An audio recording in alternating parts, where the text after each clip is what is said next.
start by 2:30 because of some technical hitches, and we wanted to stream it live on Facebook. All this confusion, commotion was happening. With not much ado, I would like to introduce you to Rakesh Bhatia ji.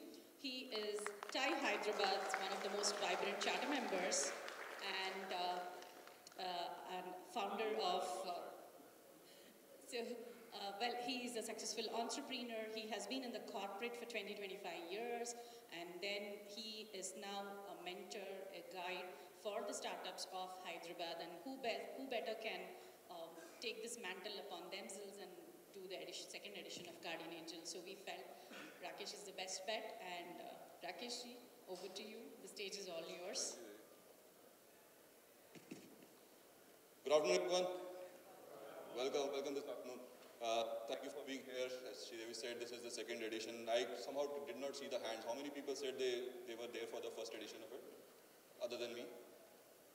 Okay, so half the room. So half the room is here for a lot of action which perhaps they may not have expected, right? So others who have seen and witnessed it last time have kind of a predictability around it, right? Even they may have some surprises, who knows. But then I really look forward that you really have fun this afternoon. And why I say fun particularly, because I always believe the business does not have to be conducted seriously. So the business has to be serious, right? But the way you conduct it should have a lot of fun in it. And that's what we will try to bring in today. We will have, what you will see this afternoon will be some real startups who will be pitching in, and some real money, hopefully, I'm keeping my fingers crossed, being committed to those startups. Rakesh? Yes, ma'am? This mic is not good? No? So while I use this, can you give me another call mic, please? Yeah, so is it okay? So yeah, so I said a lot of action, a lot of fun that you will witness this afternoon. And I said we'll have some serious business still being conducted. Sorry about that. This is part of the fun, you see. We always say startups always come with a lot of plan Bs, plan Cs, plan Ds, and that's what we are doing right now as well. So this was, now I have a plan C coming in. This works? Okay? Awesome. So, thank you. So, yeah, welcome again for the second edition of the Guardian Angel, where we'll have some serious business. Again, not done seriously, but then very serious business. What you will see today again is a kind of extracted juice of about 125 things. 125? How much was that? 126. Some 125. So it's 125 plus. I was right there. 125 plus applications that we had received for the event, and after doing a lot of curation, not that other startups were not good, but then obviously when you have to finally bring 4 on the stage, there's a lot of hard work that goes behind. We have done a lot of curation. We have done a lot of due diligence around those startups, primary due diligence, not the exact one, but then they are finally here, right? And you will see what they will be pitching about. We have some very serious investors here, which perhaps you would have already seen from our different creatives and ads that have been floating around on the social media and on the mails that you may have received, right? As I said, since it is pure business and we are actually looking at fun from there, I would probably stop myself from bragging more about it, and we'll get on to this. The flow as what we will see today is we will quickly have a draw of lot of the 4 startups who are presenting today, who have come out of those 125 being curated. That will decide their order. So while they are getting ready, what I would also like to do here is, just for the interest of the people who did not attend the event last time, to hear the experience of the startups who were able to raise money from the previous event. Right? So we'll give them a quick minute to share their experience at the Guardian Angel. And from there, we will start with our actual pitching. We will have 2 pitches back to back, hoping to see some money being raised there. And then we will have a quick panel, which you again would have seen. So the panel talking about should an entrepreneur actually raise money or not at all, right? right? Though we are talking about raising the money at this event today, but then is it really required? Should they do it? Should they not do it? And if at all they are raising the money, how should they time it? That is what we will be covering more or less in the panel, right in the middle of our pitches. Then we will have 2 more pitches after that, and at the end of it, I hope we will have a big party. I hope all the startups are ready with their champagnes and everything towards the end of it. If not, better arrange it now, right? I don't know if I'll let you go without that. So with that, can I have one representative from each startup to quickly come and do the draw of lots?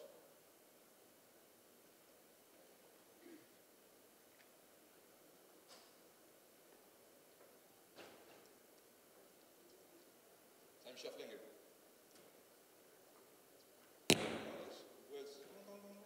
Come on. So I will.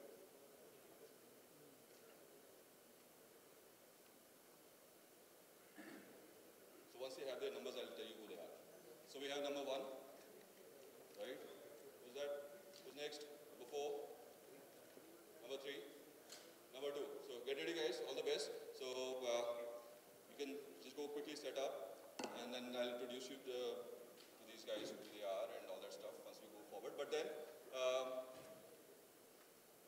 before we get on to the previous 2 startups who raised money here, I again would like to take this opportunity. Thank you all to take the time this afternoon. It's a Saturday afternoon, I understand. Generally we want to spend it lazy, but then I assure you that you will take a lot back home today, particularly for all the early stage startups and wannabe entrepreneurs. I really hope that there will be a lot of learning that you will derive out of this event, because you will see some real questions being asked in this setting, which are generally asked in any of the fundraising activity. I also thank all the members of media for being here, covering us today. Thank you so much. We really appreciate your support to further support and strengthen the startup ecosystem. So for the last edition of Guardian Angel, can I first call upon, where are you guys? Can I see you? Okay, so Pawan represents a startup called Chipmunks. Pawan, please come over. Let's hear for him, guys.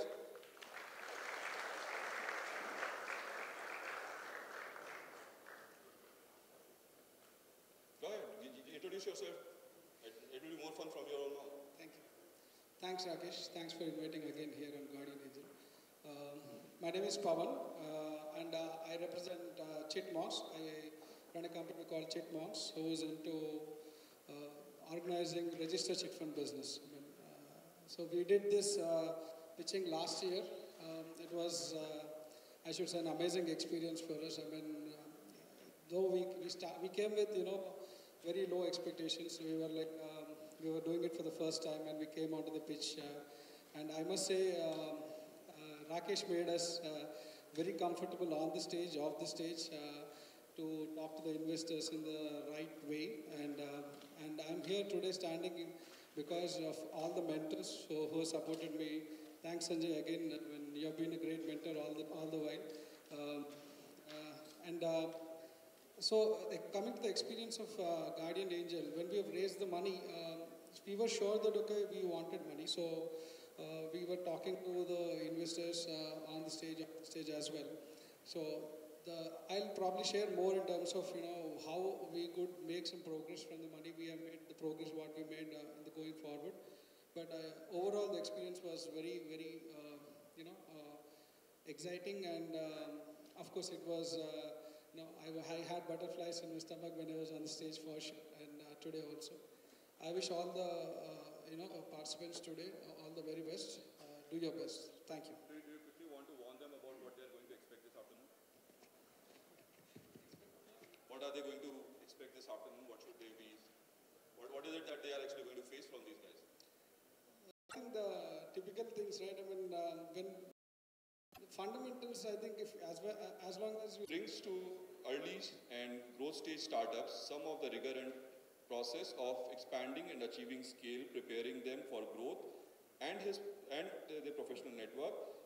Further, by connecting them to the corporates, right? So that's a big deal as well, right? It's not just the money, you bring all the other values along with the money as well.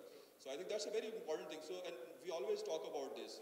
In fact, whenever I get an opportunity to mentor a lot of or whatever little startups that I work with, I always say when you're looking for an investor, it's not the money. Money still comes easy. If you have a potential, money will come in. You'll get an investment one day or the other. What you have to see that what is it that the investor brings along, which is other than the money from this marriage, because this marriage is going to last. It's a long-term commitment from both the sides, and that is what perhaps these guys try and bring, connecting the startups with the corporates and taking them further to the scale. Thank you for being here, Rajiv. What I perhaps missed, other than his corporate piece of what he does or the work piece, he's also a very ace badminton player, right? So he can write the check fast because he has a very quick wrist, right? That's how it works. So he also plays Scrabble competitive, right? And you would have seen people playing badminton in a competition in many other sports, but you don't come across many people who do competitive Scrabble, right? So which also means we can kind of expect a lot of interesting vocabulary coming out in the question answers today, right? So good to have you here again, Rajiv. Let me now call upon Venkat Vallabhneni. Venkat, you have it? So okay, yeah, hey, let's hear from Venkat. So Venkat is general partner for Parampara. Venkat is a serial entrepreneur and technology evangelist with 25 years of experience. He has built and led teams for some of the top Fortune 500 companies, both in US and India. He was the founder and CEO of Ecurum Inc., later acquired by Canbay in 2005. With him at 2005, which is now part of Capgemini. He also invested in energy leader batteries, which successfully exited to an American multinational. Would you like to talk about how many other exits you have made so far, or how many other investments you have done? Sure. Minutes. So, not too many. 1 minute I'll take. Right? And so I've done 2 exits so far. One is in the US and one here. One in the IT, other one is in the manufacturing. And after that, I worked for Bank of America for 5 to 6 years actually, and set up their IT division in India. And we set up this fund a year and a half ago, and now partnered with IDFC. The fund is called IDFC Parampara, and we invested in 4 companies so far, primarily technology-based and business. I mean, the vertical agnostic, right? So, but we do anywhere between 6 to 10 crores range, pre-Series A kind of investment. Right? Thank you. I think that's a quick question I would like to put across to you as well, Rajiv. I see that you have been helping companies scale as well. Just for the audience here, if you could quickly tell about what you have invested in and how they have scaled so far. So we're about 2 years old now, since we started investing about 22 months ago.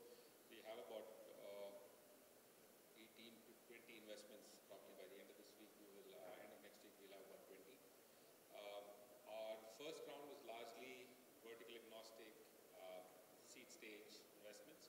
This round of the fund that we have, we do a ticket size typically of about 100 to 200K, and we look at pre-Series A companies. Think ones that we can actually take to Series A in the next 12 to 18 months or so, and also the ones that we think we can actually work with in helping them get there, apart from just providing funds. We also have a line of business that works with corporates on their corporate innovation programs. So these 2 plus syndication of funds, which kind of creates a whole ecosystem that's really good place for startups to be. Thanks. So what is also important to bring up today is that though Rajiv was not there for the first edition, but until they were part of the first edition of Guardian Angel as well. At that time, they were represented by Prasad Wanga. We have Parampara as a new addition to the Guardian Angel this time. I am hopeful they will shell out some good money and continue to be part of Guardian Angel. We will see. We'll see. Absolutely. I'm hopeful. Right? Depends on the kind of background. I have a blood group which says B positive. So I stick to that. Right? So, but then now I also want to bring or introduce to you to very interesting piece of the whole Guardian Angel puzzle, right? They have been supporter of Guardian Angel from day one, right at the time when I introduced it to them.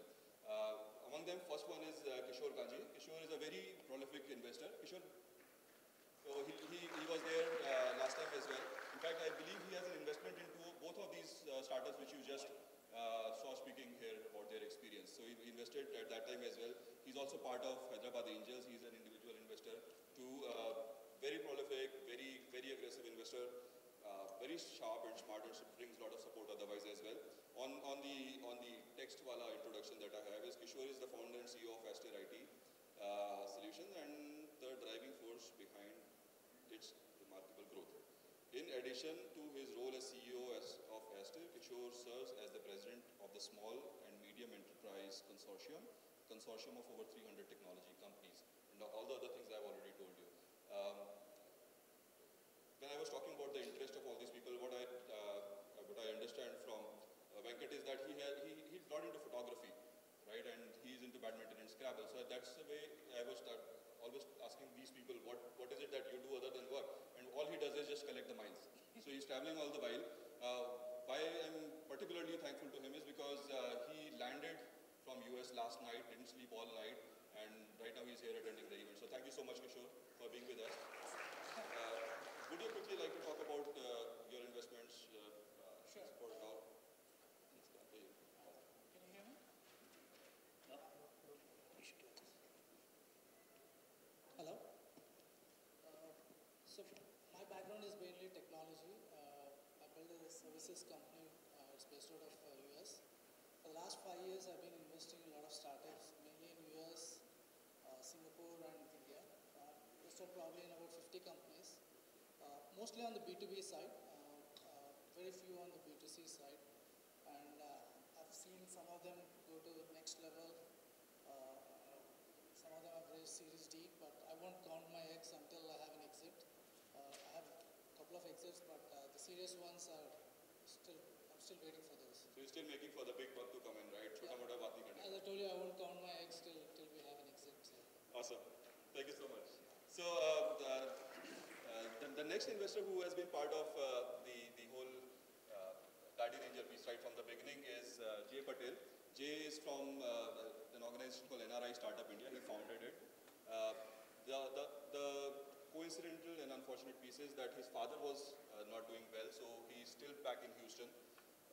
But NRI Startup India today is represented by Mohit Srivastava. Mohit, can we have you here?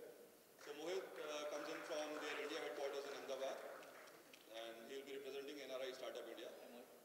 So as I said, NRI Startup India has been a supporter of Guardian Angel right from the edition 1, and I do believe and expect that the support will go on. But there's an interesting piece to it, right? The interesting piece is that while we were still struggling to see till the last moment that Jay may fly in, which could not happen, we somehow managed to have him agree stay up all night, and he will be joining us on the Skype today. So he will still be on the panel. He will be on the Skype, and he's actually watching the whole thing right now on the live streaming that we are doing for the event. So any of you who actually are not aware and want any of your friends to actually view the whole event right now, the live streaming is on.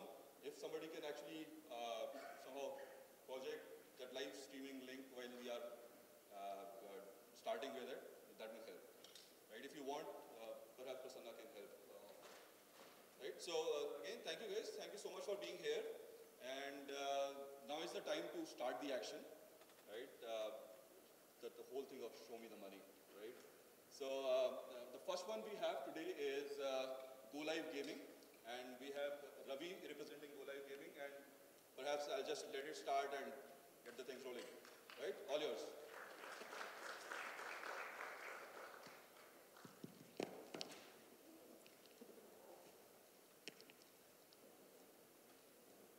A very warm welcome, everyone, and have a very good afternoon. Sorry, I'm just interrupting. So the quick one is that the presentation is no more than 10 minutes. It's on the higher side. I'll probably interrupt you sooner as well. If I see any of them yawning. I hope not. So for the agents, the presentation will be on the screen right in front of you. Okay. So I'm Ravi Kiran from Go Live Gaming Technologies. I'm here to raise 150K.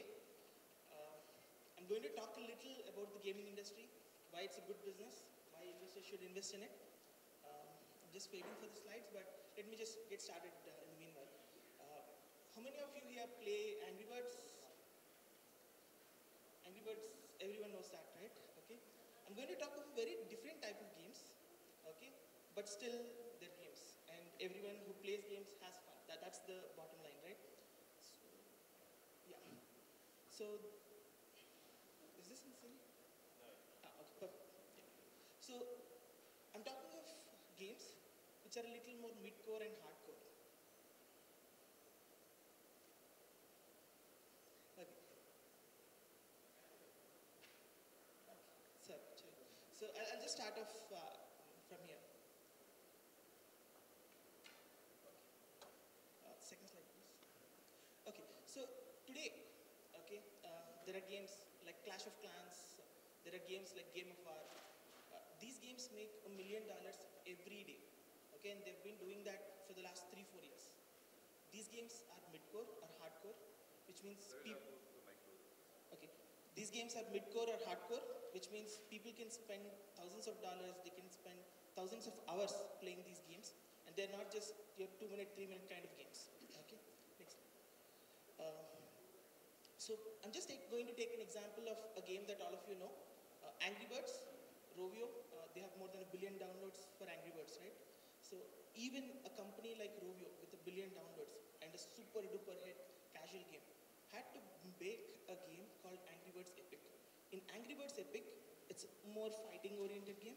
You collect lots and lots of these birds, build teams, fight with each other, and whoever wins gets a lot of rewards and stuff.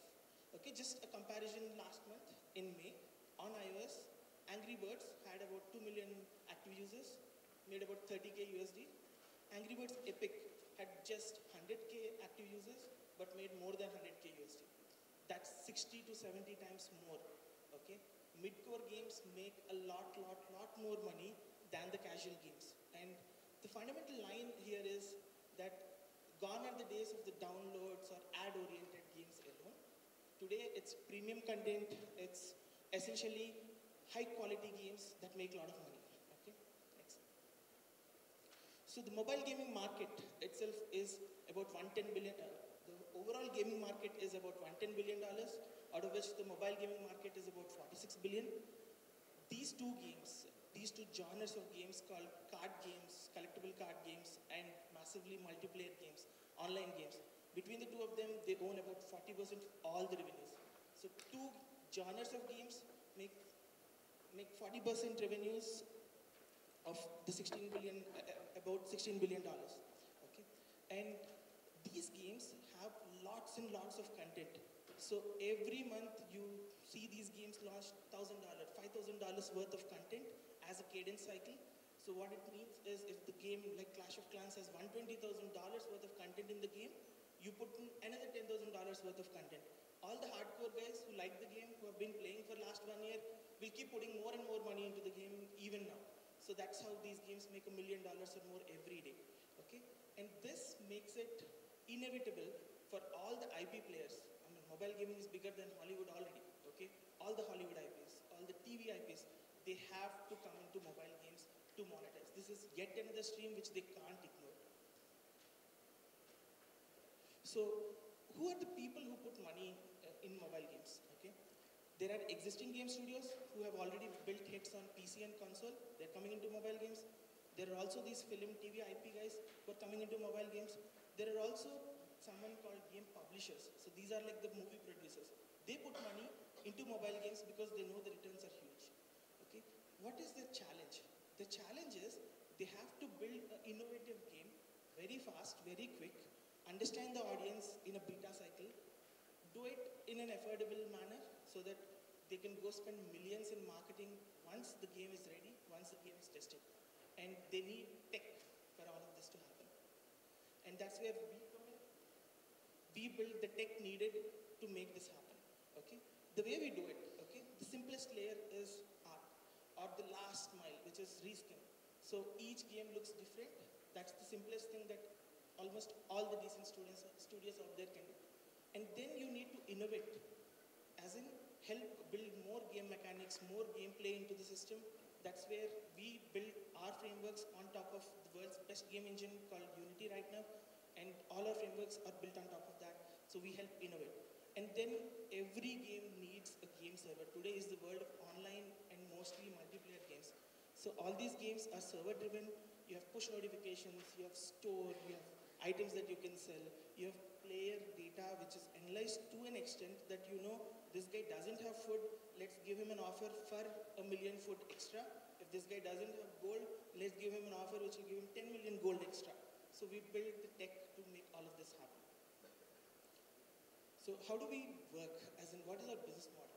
So all these game publishers, IP houses we talk to, they put money in to have a game launched in a beta phase. That's what we call till launch. And then they give us money to operate the game as well. So if it's a minuscule game, like a small CCG, they pay us about 25K to first license our tech, and then we help customize, build custom features for them, which is very unique to their own game. And then again, when the game is live, depending on how many active users they have, they pay us money. And these are not the Angry Bird kind of games. So these games make anywhere between $3 to $50. MMOs have an average spending of about $50 per month per active user. Okay, so yeah, that brings me to the most important point, right? So we are here to raise 150K at a valuation of 1.35 million USD. This is a US company that we're setting up. So the whole idea is to cater to our customers who are very comfortable with dealing with an US entity. That's what we're doing right now. Rakesh, I'll play a video, okay? Yeah, you have that.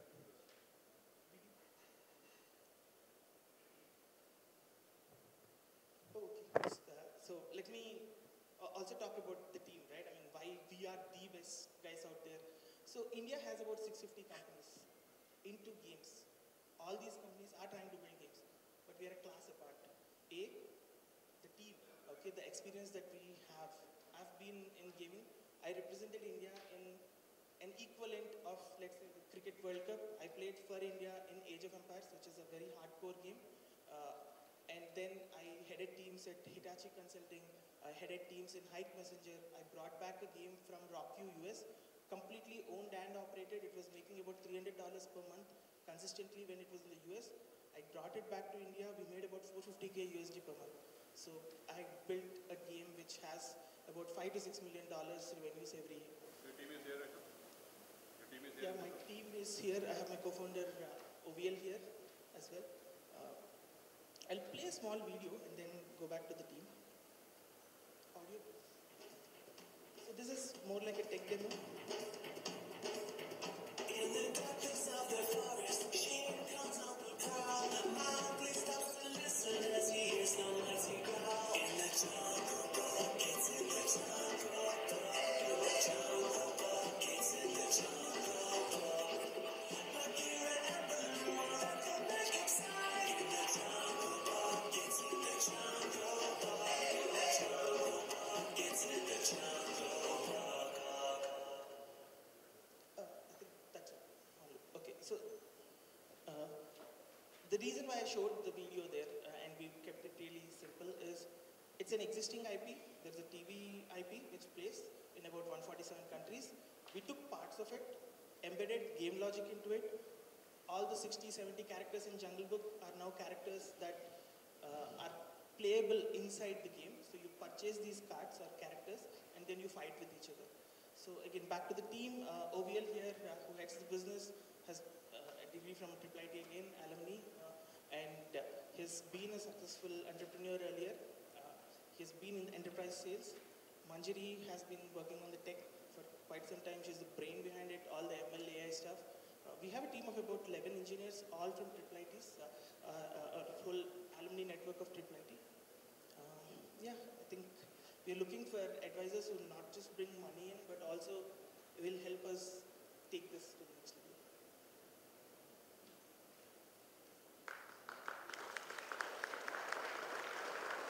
Thank you.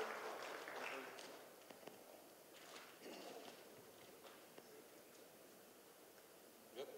All right. Awesome. So, all gaming. I'm still trying to connect it with the video that you showed. Correct. So what does that video really mean here? Okay. The whole sequence of discussion that you were having. Yeah. So the video was essentially a demonstration of the tech that you can keep launching more and more characters or content on every update. The video allows you to send push notifications or keep engaging with the users. There are a lot of features in the game, let's say the battle itself, right? In the game, which is an online real-time multiplayer game. So there are a lot of features that are built on top of our tech. I just wanted to keep it small and simple because the tech demonstration, I have a couple of games that people can play after this talk. So, and all of those are built on your platform? Yeah, all of those. Okay, so I'll probably let the angels take over the stage and find how to cut the check when the money comes, what comes.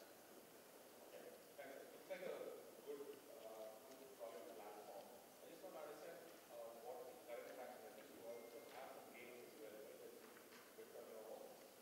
Yes, so essentially the company has built a few games, some games which are, as you saw, borrowing the IP from another player, doing an IP partnership, building the games out. And at that point of time, the company was into the whole studio mode of working, the way of building out the entire game end to end, including the art and so forth. That's where the company was, doing a bunch of services for external third-party agencies. And in that process, we also realized that building the entire piece, including the art and the technology and managing all of it, is a Herculean task. And the money required to take such games after you make them into the market is typically millions of dollars of marketing spend that is needed to make them successful. So it's a huge challenge. So when you're building IP of your own and talking to publishers, it's a big challenge. That's when we realized that the larger value is in the technology piece alone, which we can go to publishers and studios and IP owners who are out there who need these games to survive in the mobile gaming market. He's asked for the traction, right? The traction You're talking about the value Good. proposition. Fair enough.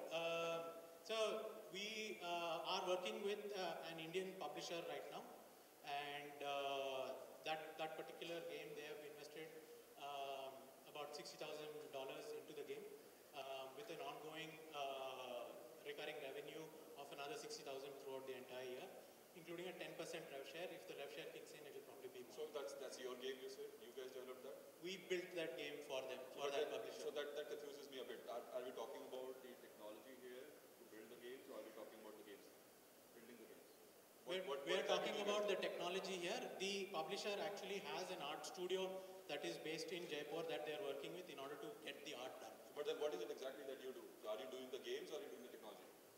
The technology. So, but in order to make the games work, we need to work with the art studio to integrate it and launch it. Yeah, young man, I think we got it, right? But the point is, I'm still trying to figure out, right? We are here as an investor so that, we can be very successful, right? I can't figure out the differentiation, right?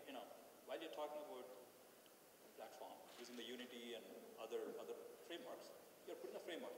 But beyond that, and then you still sound like services to me, right? What is your differentiation? How are you going to conquer the world? Fantastic question. So I think the current challenge that's there in the market is that almost everybody who's making MMOs and CCGs out there are doing it in two ways. One, it is a greenfield project that they're doing. That means they're building from scratch. Typical greenfield projects have budgets of more than $1 million that they put into engineering budget alone in order to make these games, right? And that's a huge risk to take on before you get to beta and launch and make sure that the game is worth marketing. And they typically put in about $5 million into marketing behind it, a lot of TV ad space. So if the game dies, it's a dud. It's a big challenge for them. That's one, greenfield. Second is that if a game is successful, then they go and do a cheap knockoff of it. What they do is they do a reskin, right? So a reskin means the gameplay, everything is the same. It is just that the art looks a little different. And the challenge there is a pro gamer who spends $10,000, $20,000 in gaming will know after 10 minutes of gameplay that, hey, this is a cheap knockoff of that game. I'm not going to play this anymore. I'm leaving, right? That's where the gap is. Somebody like us who comes in with a framework that says that we can not only do a quick cheap knockoff, but we can extend it, innovate, add things like machine learning and AI into learning about which gamers are actually working for this, what are the kind of offers we need to give them, how do you monetize this game so that the game moves from actually making just $1 million into making 10, 20, 30, maybe even $500 million? I'll just add on a couple of examples, right? So But when I think that the point is taken here, right? Because in interest of time, I'll go to Kishore. I think he has some questions here. So I see your revenue model as two parts. The first one is like a one-time fee that you get, okay, which is more like services. Okay. Can you hear me? Yeah. Yeah. And the second It's part actually not. is Can you have the volume, please? That's too close. It's beyond the fair. You'll have to eat it. and the second part I see is like where it's per user, something like that. So the only way that will be some meaningful money is if the game is a big hit. And the only way I can see a game being a hit is if you license the right characters from big studios, right? Whether it's Absolutely, right? absolutely. So fantastic. why would a large studio come to you? What is the value proposition that you have that they cannot build themselves or they cannot go to another technology company? Superb. So I think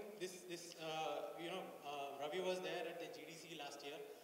He met up almost 16 to 18 publishers and media houses that were there. One of the listed entities actually approached him, and we are dialoguing with actually about 4 publishers, one media house, one company that is already into gaming, does casual games, 2 companies that are getting into the whole mobile gaming scene, one of them which is a listed entity. So this particular entity essentially is coming in saying, hey, corporate, because we are listed on Wall Street, corporate has allocated this much budget for us.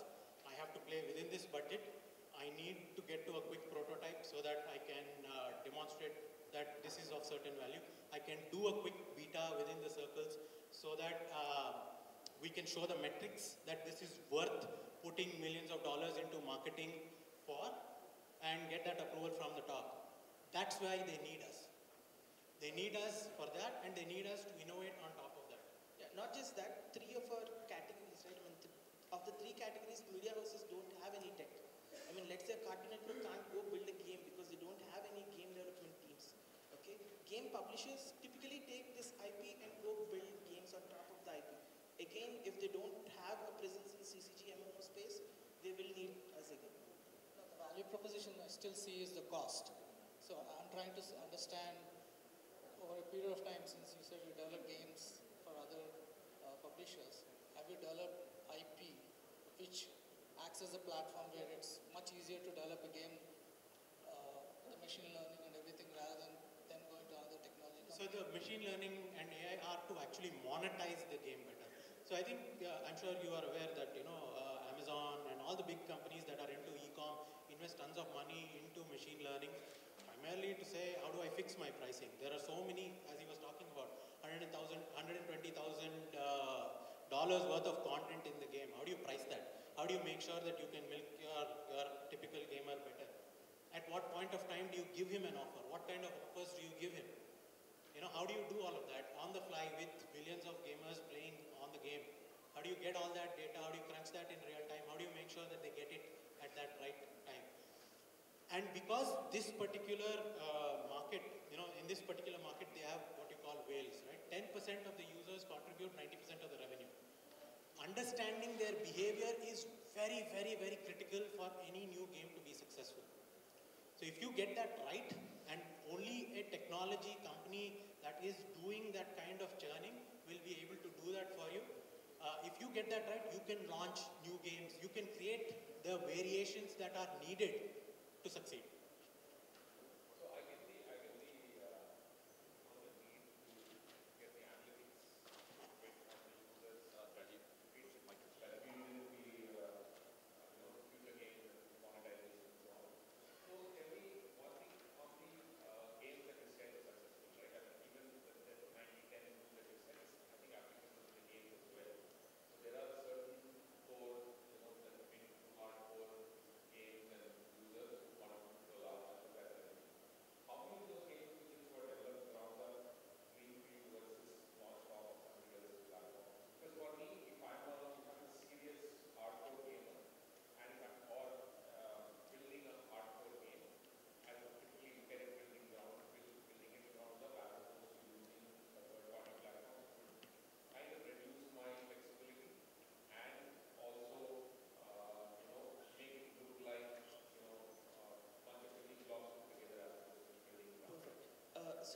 change that's been happening over the last 10 years.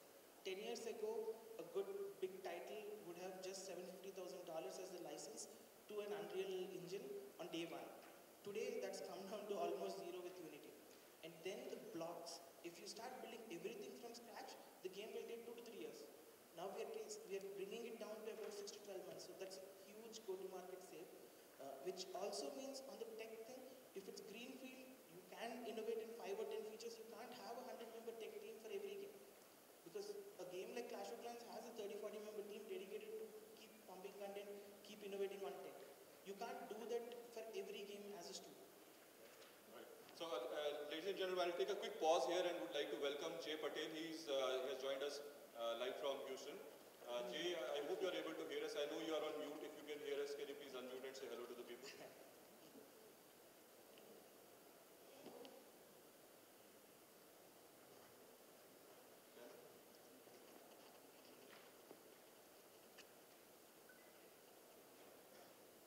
Jay, can you hear us? Okay, so just let you know that he is there, right? Wanted to open it up in case he has any questions. I know Mohit is here to ask a question, just in case you have any on this. Otherwise, Jay, I can see you talking, but we can't hear you.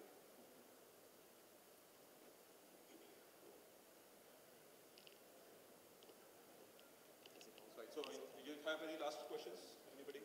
Before Jay joins back? No. Yes, can you hear me? I think, one last question, right? Recent. Yes, I can hear you clearly. He's got some questions. Hey, Jay.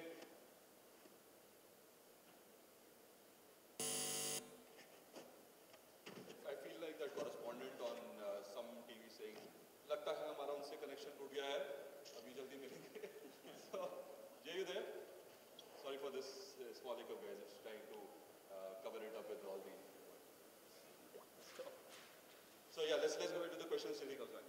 The future advances, right? Like future belongs to people say AR and VR, gaming, and the Yeah, I content, cannot right? hear And anything what's going on the stage. I can hear you. As well? I mean, are you going to have some framework AR around that? in games is perfect. Whatever games that you build are 3D in Unity. It's like a couple of days work to make the AR VR variants. VR in gaming is still far off because of the motion sickness and all of that. Games are very involving, right? I mean, I've seen people just fall while playing. But AR, perfect fit, and we are great with it. Jay. So, all questions done? Time for the real business? Guys, Mohit, you have any questions, or should we just say that you are writing $1 million check now? 150K is enough. Yeah, so that's an interesting. Can we pull that slide up, please, for the ask and whatever it is? Hello. So yeah, so you say you need $150,000 Correct. at a dilution of 10%, which takes it to about $15 million of what valuation is it? All this $1.5 million. $1.5 million. Yes, Post. use my math. So guys, what do you think? Let's talk serious money now. I mean, valuation is okay. It's not the question of valuation, right? I don't want to put the cart before the horse, right? But the point is, some feedback I have, right? In a way, what I was thinking.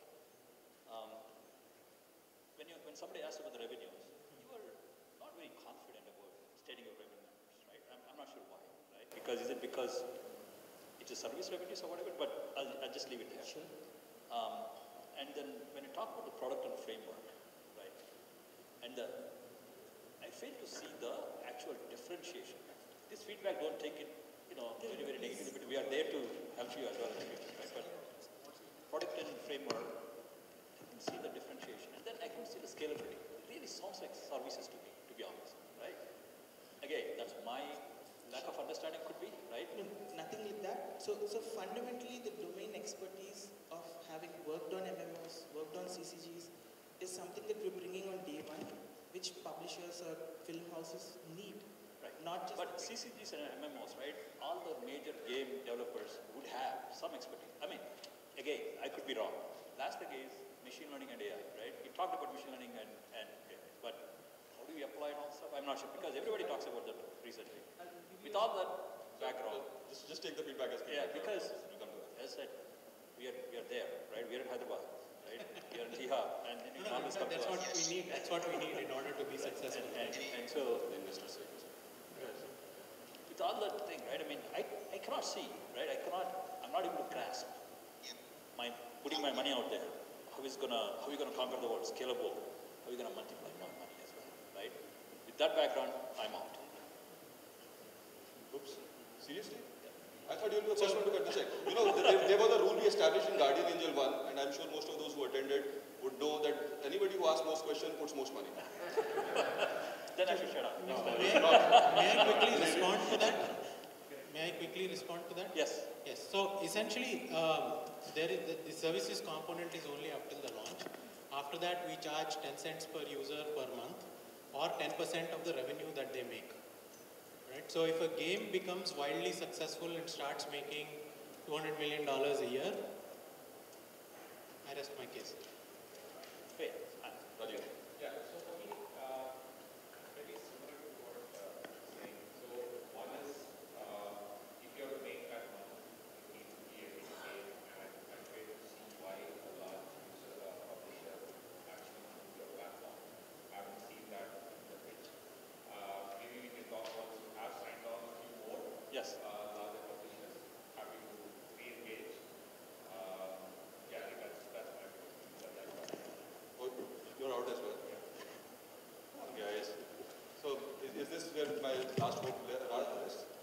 So, understanding the entire model, I see that, there are two aspects to it, like, B2B and B2C, like, the way you are saying that. Sorry, wait, can I request you to keep the mic a little closer? Yeah. When you turn it, please sit. Yeah. Then you close down. So, B2C and B2B, the two areas that we see here. And you're talking about the games, which is already, it's a crowded space right now, which we see, like, one is the user experience and is involved in the gaming thing. And at the same time, the stickiness of the user with that game is something that we see, we connect that with in revenue or something. And as a B2B thing that you have defined with the services that you are rendering, I still have to understand more about, like, how that two parts are structured and at this point of time, and how the revenue is floating up. And based on that, I find it a little bit challenge in terms of, the gaming B2C part. And that is something which I may not get right now engaged with the investment, but I need to understand more with you after maybe this event, I can say that. So, what does that mean?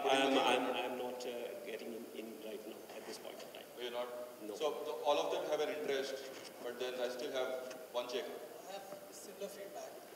First thing is, I think for games and apps. Kishore, same with you, please. I think you have to put the mic a little closer.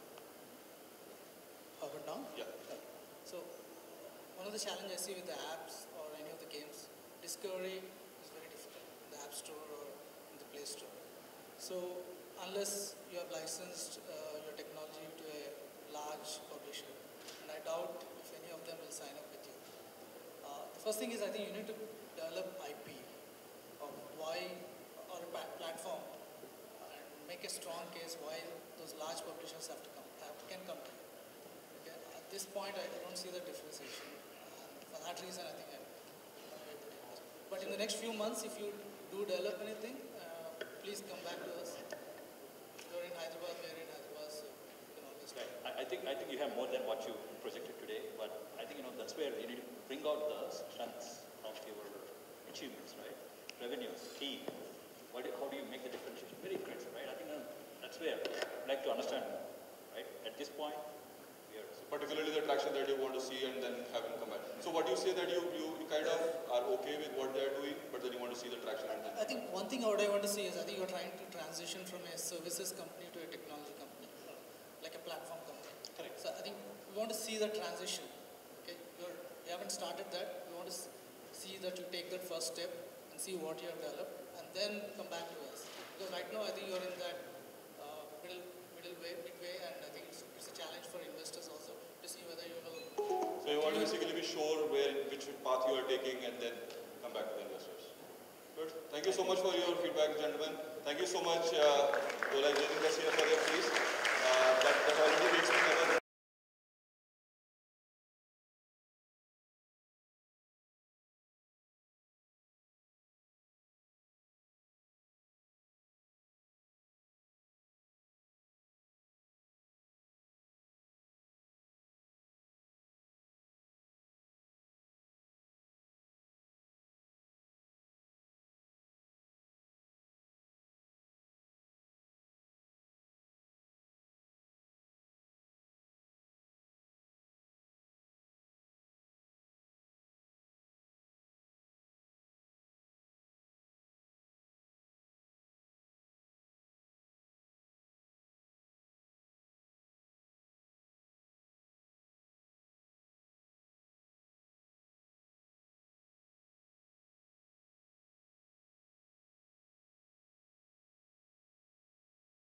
Carve Exchange and how we are, what we are doing.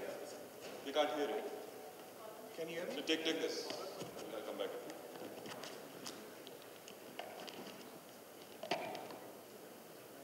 It's okay, you can hold it.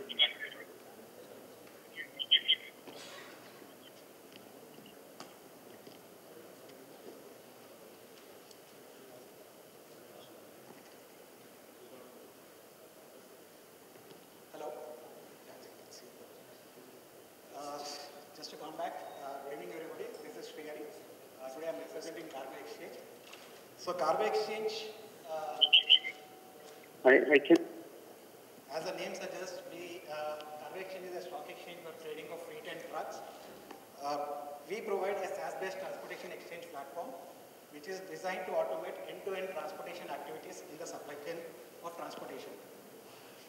We aim to collaborate all the industry stakeholders, that will be big corporate, small and medium scale industries, brokers, commission agents, individual truck owners or big transporters on this platform so that they can trade for the demand and supply effectively and in a transparent manner.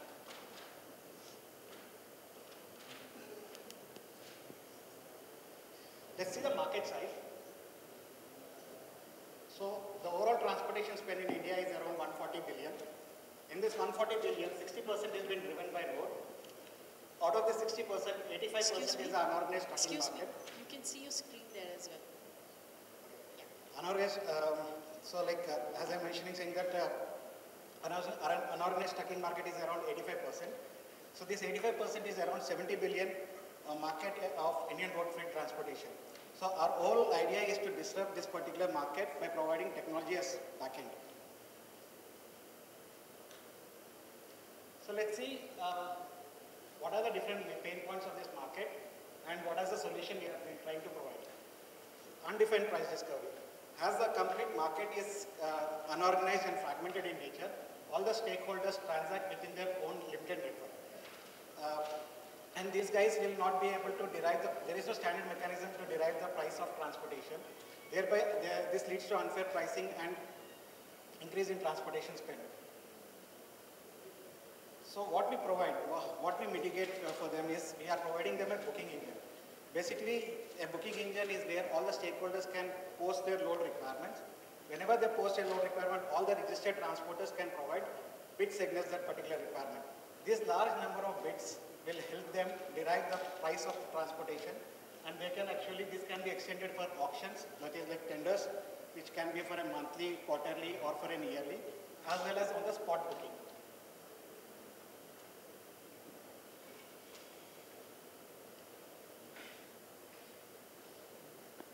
So the second pain point of this industry is decentralized booking. As a complete industry works on a manual process and their complete operations are at a branch level, the control is at a branch level with individual resources. There is no proper flow of information and gaps in monitoring. This leads to leakages of revenues for the company. And also it has been observed saying that the operators are not able to scale during the demand situations. They have to again put more number of people for more number of bookings. So we are providing an administration module where they can actually configure their workflows or business processes, what they want to automate, as well as the entire inventory of their organization. They can put it on they can configure on the administration module.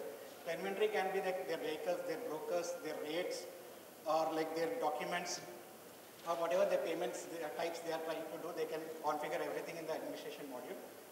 The third pain point is the lack of visibility. So the operators have to like continuously call to find where the particular truck is, or they have to like estimate a type of arrival is uncertain because there is no kind of scheduling of operations for them. And there is another pain point associated with the same thing, that is redundant operation. See, the complete process of manual operations like sourcing of truck, placement of truck, or let's say like the documentation, verification, or payment settlements, these are all laborious and redundant. All these operations, they actually lose a lot of operational efficiency with respect to this particular thing. So what we are trying to provide is an order and bid management. Here we have two features. One is a market watch. A market watch is a place where they can actually see the live availability of loads and trucks, and they can actually provide their bids against those requirements. And the second is the order management. This is like the end-to-end process automation of their complete operations, that is from sourcing of truck, tracing of their particular truck, where exactly it is, payment settlements, all those things they can actually do in the order and bid management model. The last one is the lack of metrics. Due to lack of real-time metrics, whatever they do currently is the dead metric actually. They take the data at the end of the day and then they try to analyze what happened on the day of operation. So what we are trying to, this will actually lead to improper measurement and poor predictability of their operations. So we are trying to give them a dashboard with the business intelligence. So there are two things in this. One is saying that they can view the live operation status, how the operations are currently going on, and they can react to the critical situations.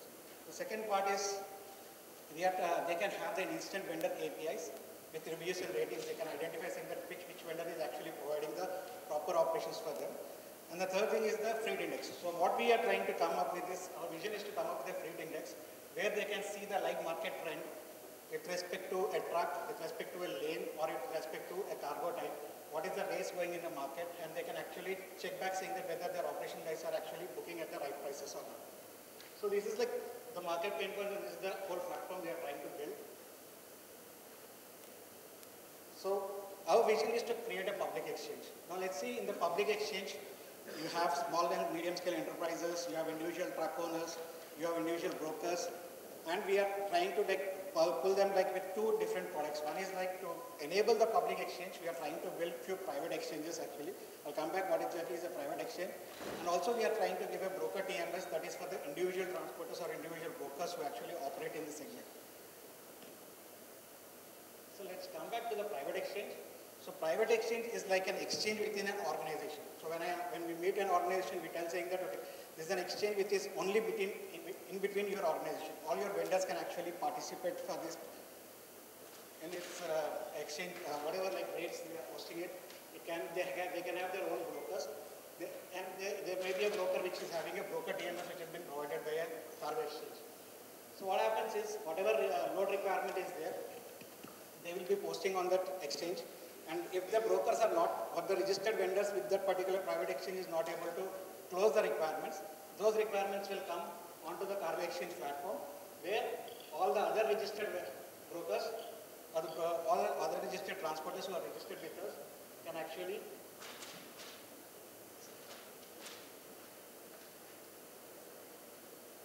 provide take that particular requirement. Let's come back to broker TMS. So what exactly is broker TMS? So as on today, all these brokers, small-time brokers, basically they take Excel sheets or they take ledger books in which they maintain their records.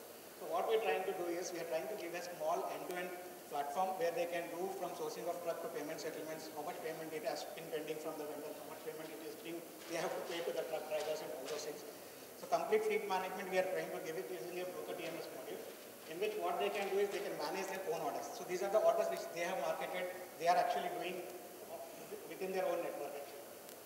And if they saying that with this broker TMS, what they can get is advantage is any order which is coming on the exchange platform, we are directly pushing to their on the broker TMS platform. And also if they are associated with any private exchange which we have already built, so those orders will also be visible for them. And let's say if they are not associated with any other private exchanges, those orders will come to Carve Exchange first, and then they will flow into the broker TMS. So this is how we are trying to build the whole ecosystem and then trying to build an exchange for ourselves. So as on today, we have 8 private exchanges, and we are doing close to 12,000 plus transactions. till now we have done. The projected revenues are around 3.35 crores for 2017-18. And with our existing customer base, we already have 3.19 crores of revenues coming in. So these are few clients which we have worked on. These are the signed customers, Future Group, that Big Bazaar, or like whatever, like Future Supply Chain Solution. Srinivasa Agri Group is another customer for us from the beginning. Sagdan India is a sugar commodity trader. Basically, we are targeting commodity traders because these traders have very lean team with respect to transportation activities. KCPL is a big LPG cylinder manufacturer in India. They transport close to 2 lakh plus cylinders across in a month. NECC is another third-party logistic player in India, like the Northeastern Carrying Corporation. Transworld Group is a shipping company which operates through all the 13 ports in India. So we have brought them onto the platform, we have given the private exchanges, and slowly we are moving them to the public exchange. Like we have been working with Future Supply Chain from 1 year, now we have moved them onto the public exchange, whereas others are still maintaining their private exchanges.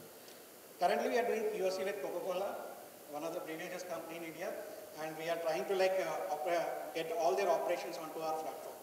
Transport Corporation is another biggest 3PL player in India. We are doing POCs with them.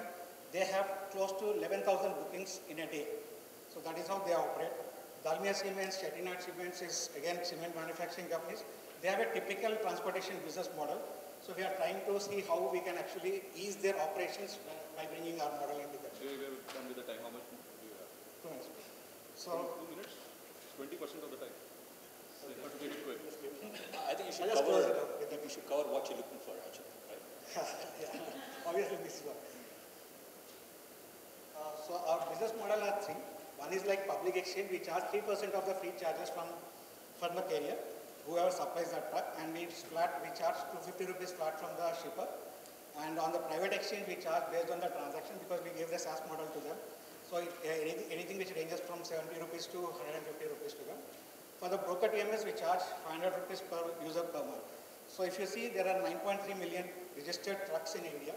We are targeting a 0.1% for the next 1.5 year. We are looking at a revenues of 19 to 20 lakhs per day from this particular 1% of the registered truck users. So our team, myself, Shriyari, I have worked in Cognizant for 12 years before starting this particular venture. I have Jagdishan, who is my co-founder, sitting here. He has complete exchange market experience. He has been working with multi-commodity exchange and NSE and also with Safal National Exchange. Ramna is our CTO, who has more on to the IT consulting. He has done a lot of scalable applications. So exactly like for an exchange market, we are looking for a scalable application which can be actually used by many people. Right now, on our advisory board, we have Mr. Suresh, who is the head of Group. So our ask is 3.5 crore at an valuation of 21 crore valuation. Mostly, we want to expand in the market because we have client base. We have a very lean team. So we wanted to utilize 40% of it in our market expansion.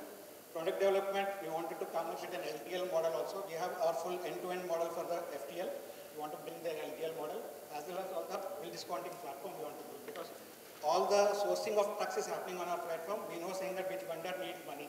So we are like trying up with Carve or Motilal Oswal so that they can come onto the platform and do the bill discounting for them for the invoices. And we have our own patent which we are trying to file, that is for the IoT models from legal framework. We want to use 10% for that. And marketing, promotions and roadshows, especially with the GST coming in, we have a huge advantage. So we wanted to do a lot of promotions and roadshows for showing them the value of GST, getting them registered onto the platform because the kind of e-way bill which is going to be introduced on this particular from the July 1st is what transporters are very confused about. So that's about it. Cool. So I think again in rest of time I'll just go directly to the engines. So you spoke about disrupting the open model. So as you build this, your objective is to move everybody to that private exchange at some point. Exactly. Your right to state, right? Yeah. Is that what happens to the brokers then? Is that what? What happens to the brokers? So see, the brokers are like today, like the market grip is totally with the intermediaries, that is brokers actually. So we cannot directly move them away and then we cannot directly touch base the partners. So what will happen is it is like a flight distribution system. Let's see flight distribution system example. Over the time there were agents, but if you see today there are very less agents because over the time they all moved away. Only the big agents are available. So same way, in our segment also it is going to happen. Only the brokers who are going to be like utilizing this particular system or like showing them entrance, they want to scale their operation, will be available on the system. Right now we are telling to the broker saying that today you are in Hyderabad, you may know 10 people over here, you will book that trucks for them. But how you will scale? So if you want to scale, he has to open another office in Delhi, another office in Chennai. So how do you scale? You use my application, you have the visibility of loads, you have the trucks in your grid. So you can book that truck anywhere in India actually sitting in Hyderabad. The question on the program. So I understand the private exchange variation from how will you also at some point have to set these brokers to like the adoption needs to be driven at that local level as opposed to Yeah. corporate level. So what they are trying to tell companies is saying that today like you have your own network. They are confident saying that my network will be able to provide me with it. But they also know saying that my fulfillment is only 60% to 70%. They all got market. So today, like the brokers who are working with them, we are telling saying that okay, we have another private exchange, there are another set of brokers. So we are adding those brokers also to their private exchange if they are getting registered with them. So that way, like the pool of brokers are increasing, and then this pool. The question was how are you increasing that pool of brokers? How are you selling to those people? So selling is one thing. One is the broker TMS which we are trying to give them. So the TMS is a solution saying that they can manage their whole inventory. Not the value proposition. How are you selling? You have sales people on the street. Yeah. Basically what happens, basically what happens is every vendor of a particular company wants to increase his business. And when we are keep on interacting with these people, they always ask that where is the next business available? Is there any new person? Is there any other of client who is paying good, doing this business? So they try to associate over that. So they want to shift from here to there also. I'll show you this slide actually, how this happening actually. So we implemented it in Southern India. So Southern India was like one of the sugar importer, as I mentioned, saying that we implemented a private exchange today. So they have their 4 brokers like Southern Cargo Carrier or OSD Transport or RK Transport or SM Transport. So all these 4 brokers have seen saying that Southern Cargo is squeezing their prices. So initially like they used to bid for like 1 lakh or 2 lakh for a truck. Then they were seeing saying that even like 10 rupees variation one transporter is giving. So Southern India is booking with that particular truck. So these transporters came back to us saying that, okay, Southern Cargo is seeing the benefit. Why don't we implement a similar exchange for me because I do 1,000 trucks. So we implemented again like our private exchange to the Southern Cargo. So now Southern Cargo brokers are saying that these guys are squeezing up the prices because they have the complete visibility which broker is giving what price actually. So they also asked us, brokers are also asking that why don't you implement a private exchange? But we said saying that is not your need. The need for them is more on a transportation management system where they have to maintain them. So that is how the scaling is happening. So a lot of connects we are getting from our existing customers because their vendors are brokers. So these brokers are saying that there is a benefit coming up. So they are calling us and then trying to implement it. We have our sales team on ground. We have like only 2 or 3 people for sales who actually. Back to that slide which had the how you're using your funds.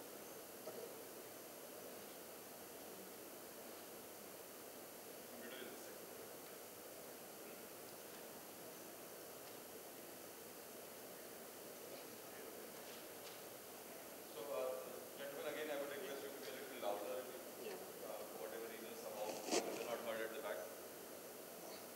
Everybody. You have to be as loud as I am. See, everybody can hear me without a mic. Everybody can hear me? See, that's how you.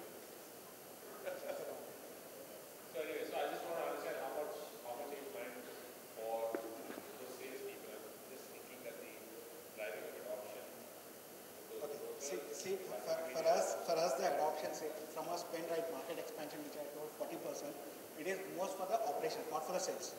Sales is very less actually because we have like customer to customer, we have like references, so they are going through that particular channel. But major thing is like from the operation because when I go a private exchange and I implement somewhere in Coke, so there are like 7 or 10 vendors with Coke who actually supply vehicles. So we have to train those 7 vendors.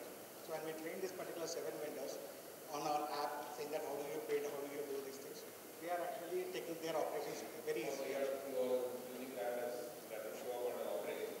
Exactly, yeah. So expansion is primarily to train and drive adoption of your platform. Exactly.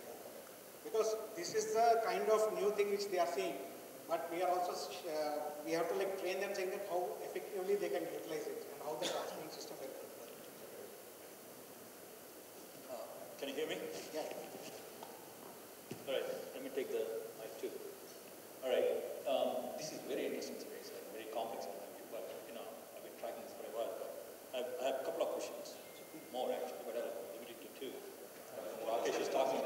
He's gonna come and say, stop. Anyway, so first thing is you said 3.31 crores new revenues this year, 2017-18, and then 3.19 existing. Is it the total is going to be 7 crores? No. So 3.35 crores is the revenue which we are talking about for the 2017-18. Right. This 3.19 we already have from our existing customers. Means if we do So for the whole year, we don't need to do any new sales actually. Oh, that's bad though, right? For the whole year, you're going to do 15 lakhs. No, I'm telling saying that we already have saying that 3.19 available with us. We have to do more sales. Okay, that's one question, right? I mean, I think something you got to check and come back. Second thing is there are large companies. I mean, large funded. For example, 40, right? I mean, they got funded 10 million recently, right? And they are opening all the service centers and stuff like that. I'm sure they're creating a lot of liquidity as well in this market. While you're collecting your private exchanges and your brokers, are you thinking about how you're going to bring the liquidity? You need to create the liquidity, right? Competing with that. We have there are a lot of players who are currently operating in this space, especially like Portigo, Blackbug or Revigo actually. Exactly. If you look at it, when we implemented at Coke, Blackbug is on my platform. If I implement somewhere else in any cold storage space, Revigo will be on my platform. Because see, Blackbug is another 3PL. It's like a competitor for TCI or 30. Because they actually take the orders from the companies and then they take the working capital hit and then they move ahead actually. So what we are doing, we are not taking any kind of asset heavy or we are not taking care of the working capital. What we are trying to do is we are trying to enable them on the platform so that they can trade. So all this, when we implemented Coke, Blackbug came onto our platform, obviously. So in the same way like Gatti we are going, all the transporters of Gatti will be on my platform. So we are trying to bring it. Fortigo, as you mentioned, Fortigo is more onto a player actually who actually works with more than 10 transporters, anybody who have more than 10 trucks. So if you look at it, they actually attach the vehicles for a month. And then they saying that whatever, I will give you the loads, you have to move forward. But our model, it is not like that. If you have a spot market, you have a vehicle today, you bid for it, you take the load. So you think 3.1 crores you're looking for, is that sufficient for you to, I mean, when is the next round you're looking at? We wanted to take care of all these particular 3 clients. One is like a few clients which we are talking about is TCI, Transport Corporation of India, which have 1600 branches across India. So, and Coca-Cola is one more company. We are looking at like more companies which are like huge. So we get the maximum vendor network. If you look at Transport Corporation of India, every transporter in this India might have worked with it. They have like 15,000 plus vendors. No, my question is 3.1 crores seems to be low. What should you prefer in this industry? Right? Do you think it's enough? So we want to go slow. One is like we wanted to create the broker DMS awareness. We wanted to create the exchange awareness inside the market. And maybe like after down the line 1 year, we want to enable our complete public exchange live so that all these people already who are saying that how the technology is working, they can actually bid for them. So the problem is bidding. Thank you. The first thing is anytime someone talks about marketplace or exchange, I strongly believe there will be only 2 leaders in any exchange or marketplace. Right? We have seen Taxi for Sure and Runner and all these companies. So who's the big player in this right now? So as I mentioned, there are a lot of players with respect to 3PLs. They are like third-party logistic players or OPLs actually. There's nobody in terms of fleet exchange, in India especially. You have fleet exchanges in Europe, like Teleroute is one of the biggest exchanges there. There are few exchanges which are coming in US, but not anybody like with respect to in India in terms of fleet exchange. So that is what we are trying to build by connecting all the aggregators. Because if you talk about a 3PL, it's a kind of aggregator. Because they actually, from like last 50 years, they have been aggregating trucks in the market. They never own their own trucks. Maybe they own like 10 or 15 or 100 trucks. But they do this 11,000, 12,000 transactions in a day by aggregating the trucks from the market. What we are trying to do is we are trying to connect all these aggregators and become an exchange. So the biggest problem with the current setup is that if you take Blackbug, Revigo, or if you take Blackbug, Revigo, Fortigo, these people are doing business for themselves. So if you go to a transporter who are existing like TCI, ARC, NECC, they are big. But if a black bag guy goes to an ARC saying that you come and associate with me, they will do it. Whereas we are more of a neutral player, where these people are ready to come into our platform, and they don't feel the threat, which comparatively they can feel with Revivo or Black Bag or anybody. Because we are not into business of transport, rather we are into technology. So from what I understand, there's a private exchange and a public exchange, right? Yes. So I see traction on the private exchange. So is there any traction on the public Yeah, exchange? we do traction on public exchange because whatever the transporters who are there ready today, they actually, whenever they need any load requirement or we talk to some SMEs, they have a load requirement, we post it on the public exchange and then they actually bid for those things. So right now, if you look at it, we do close to 190 orders we have done on the public exchange this month. But we have done 3,500 plus transactions on the private exchanges. So we are slowly building it actually. We are connecting the dots and then slowly coming up to the public exchange. So one other thing I thought it was interesting is the broker TMS module. I think you should give it for free because I think you need as many brokers as possible so that customers will come because any marketplace is a chicken and egg issue, right? What I understood in Indian market is saying that if you are trying to give anything for free, they are not serious. So we wanted to put a price tag to that, at least 500 rupees. We can actually always give them commission back. We can always tell saying that if you are doing like 10,000 transactions on the exchange, I will give you like 10% commission or 20% commission. But I don't want to give it for free because they will not be serious. They'll keep it aside. We plan for the only way you can attract customers is if you see a lot of brokers. So you want to take that question? Okay. So what happens is... That any case is a suggestion. You don't have to really answer that, right? Mohit, would you like to have a personal question? Looking to the bigger picture of this business or the platform that you're trying to build, and since we are focusing more into the global market as well, how you take this as a global market opportunity? See, Indian market, as I mentioned, there are 9.3 million trucks actually. It itself is a very big market for us to look at it. Global market, yeah, definitely. When you look at it, UAE market, it's like more connected by truck, more connected by road actually. And the Singapore market, like South Asian market, China, and as well as more on Europe side and US side actually. So what we are trying to do is as we are doing the same model over here, we are trying to see if some partnership can happen with somebody at UAE, like one of the company which is associated with us is Web Logistics in Dubai. So we are trying to give them the technology platform. They will do the front facing of marketing or the operations in Dubai actually. So it's since you have this platform, it's easy to take on board the other operators. And regarding this patent that you have, like since you mentioned about this patent, so yeah, so we have one patent for which is more from a GPS standpoint for a container shipping. So this is something like you might have recently heard in e-commerce when I'm telling about LTL or the container shipment. What happens is you ship iPhone, the seller ships the iPhone, but by the time it reaches to the buyer, it moves through 10 or 15 courier companies actually. It may be with Gati, it may be with BTDC, it may be with FedEx, and finally it reaches to the customer end. When it reaches to the customer end, there might be a dummy phone or there might be a store, which we have already heard about.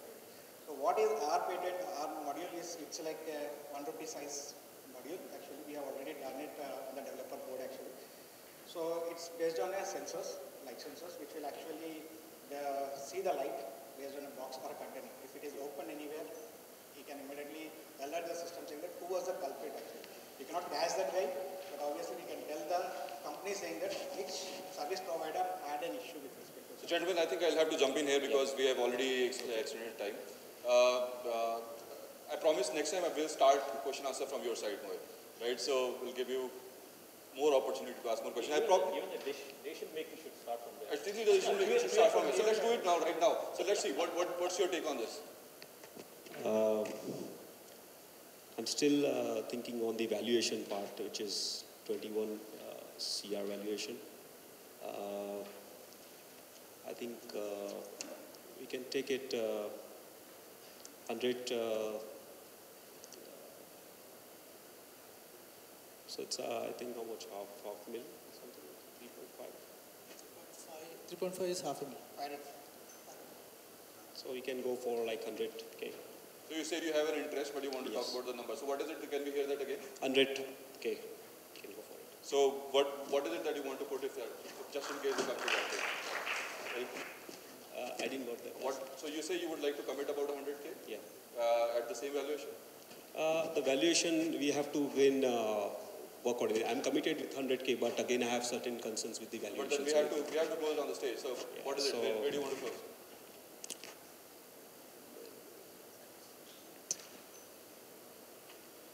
Around 17 or 18. Something near to that. So we are at 21 right now. Guys, you have to answer that. But then before I come to that, let's hear it. What do other guardians have to say? I'm definitely interested. So I want to understand more on the technology, which I will do after the meeting. But there's definitely an interest here. So are you committing some money? Yes. There will be some commitment, whether it's 50K or 100K, I don't know yet. So you don't want to make that commitment now, or what is it? Yeah, I want to see the technology, because you said it has to, sometimes you said it has to be developed, and during the presentation. For the FTL model, it is completely different. So I want to understand more, and also I want to understand the traction a little bit, because there's a lot of pipeline that you talk about. And if the pipeline is true, this money that you're asking, it's not enough for you. Like in the next 2-3 months, you could use it. Because So the you kind say of that you want to put some money, but want to go later after the event and do that? Or do we still say that you're okay with whatever the numbers are, you're ready to commit the money, but you'll take the technology later? What is the right interpretation for me? what I'm saying is I have a very serious interest, but I want to understand the technology better and the traction that they have. You're okay with all the numbers piece otherwise? Yeah, valuation and all, I think we can sit across the table. See, if you see the previous presentation also, we're only concerned about the idea and the technology behind it, and obviously the management team. The valuation, we always know that we can come to some understanding. Yeah, but the format of the event you're already aware of, right? We have to say now, are we doing that? We're not doing that now. Sorry about putting you on the spot. I'll do 100K at maybe 12 crore valuation. Because the kind of traction you have, like the numbers I see is, I think I saw a 12 lakh per month revenue. So that's what I see right now. So. Okay, so you have two offers on the stage right now. Venkat? You want to do that? You go the last, so the best for the last thing, okay? So I think for us, from an financial standpoint, I think you know that we have a fund, so I can't comment on behalf of somebody else. But it's an interesting space for us. I think you're doing a great job from I think all the pieces of the ecosystem, the brokers, the brokers, customers. I think you're addressing everybody, you're addressing everybody's needs now. That point of view, I like the solution and where you're going about it. I am kind of ambiguous about the valuation and so on, and I also think that the 3.5 crores may not be enough. That's the right plan that you're seeing. So you may want to relook at that. And we have, in our ticket size, typically, like I said, it's about 100K. So I think from our standpoint, I think we'd be open to look at that, getting into a point where, assuming that we go to our decision process, whatever. So what does that mean? You're committing 100K to them, or how do we interpret it? Yeah, assuming we can get into our process. Sure. So but then you say that you are kind of ready to commit about 100,000. So we have 3 offers of about 100,000, but then we have not heard the 4th one. Probably this is about 500,000 coming in here. But a couple of things, right? As my fellow investor said, there are only 1 or 2 players that will emerge in this industry, right? It really depends on whether you're going to be one of them, right? Which I need to understand, right? That's one. Second thing is your revenue targets, right? You're not very clear on what you want to achieve. When you're presenting on the stage, you should know, right? This is what your targets are. 3.5, 3.3, 20 lakhs I'm going to make this year, no good, right? Because based on that, I cannot commit any money if I'm not clear on what you're talking about, right? Something I need to understand better, right? And then I honestly think 3.5 crores in the business you're talking about is not enough, right? 3.4 crore, 5 crores you're asking is not enough. I think you should relook at the model. If you want to go a few months, you're going to get the investments from the fellow investors here. I am interested in the model. I've been looking at this for a while, but the numbers and all those things don't make sense. So I would let the other people take the lead, but I would like to come back to you. The larger round, probably, if you're looking at later, right? But not today. Sure. Yeah, I'm interested, but not today. Yeah. Definitely. So what is the stage they should come back to you? I think let Rajiv and others look at it and say if there's any gap, we'd like to look at it, and then also I want them to come back with what are the numbers. Okay, so let's go back to you. So you have some offers here as well, right? And two of them are there. Rajiv wants, though he's interested, he says that he perhaps may not be able to commit right now. That's what I understand, right? Though I would still insist that you should commit here, right? You don't really have to do 100,000. You probably can make it 500,000, 1 million, which is okay, right? So if you want a commitment, 100,000 at 12 crore valuation, I'll commit now. We want to stick to our 21 crore valuation because we are already at 1 crore. So what we want is, like, we can discuss it about the valuation. Maybe that more thing is like interest. Second thing, what we have told is like 3.5 crores. Why we are asking is because we are already started generating revenues. So with our existing customers itself, today we are at a 3 lakhs revenue generation. Because last 2 months only we have started this particular generation of 3 lakhs, what? per month. So now we are heading towards 6 lakhs actually, month on That month. doesn't add up to 3.7. No, that's the potential revenue from the existing clients. Okay. What I told is like potential with the existing clients. So we have that client base, we have the revenue, we are seeing that revenues will definitely come. What we have to do is we have to serve the clients. Okay. So to get to that particular numbers. So 3.5 crores, what we are asking, we are generating the revenues. Actually, that will be equating for us to move forward. And maybe we can see saying that if the industry is adopting it fast, maybe we can go for a series A with a bigger round where we can actually spread our expansion more better. So, but we want to like go slow, dilute less, and with the particular good valuation. You want to take this number or what is it? I told you, like if you're ready, if you want a commitment on the stage, as I said, if you're willing to do 12 crore valuation, then I'll do 100K. And not only that, obviously we will help you plan for that series A, right? There's a lot of future thinking that needs to happen here. Everyone said 3.5 crores will not take you more than 6 months. If half of those clients come on board. So it's up to you, but obviously we could think about it. We can talk off stage. Guys, this is a concrete commitment is coming, right? Off stage, come on guys, nothing happens off stage here, right? On stage, Mohit. So I just said, 100K, and I think valuation was the concern, which I think Kishore is, I think, right on dot, and is a right on dot on with the valuation part. So you're further bringing it down? I think. Don't do that, man. Come on, I thought you'd bring Kishore up. No, but I think that's the thing I will stick So, to. but then between these two gentlemen, you already have about 200,000, 300,000 sitting on the table otherwise. He's pretty silent on the valuation, I don't know why. But then I'll probably catch hold of him on the cup of coffee later. Sure. But then, yeah, so we have 200,000 sitting there. What's your take? Probably what we can say that people have a doubt over the valuation part, which probably being the ask is kind of something we want to stick whatever is there. So the ask is 3.5 crores, that is what. But then you're okay with the partial money right now, right? You don't want to take the whole 3.5 today. With the valuation of 21 crore.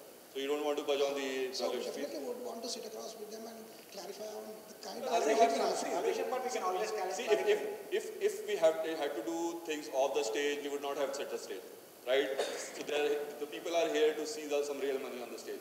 So somebody's bringing it, somebody's taking it. Let's see. Is there something that we can come to?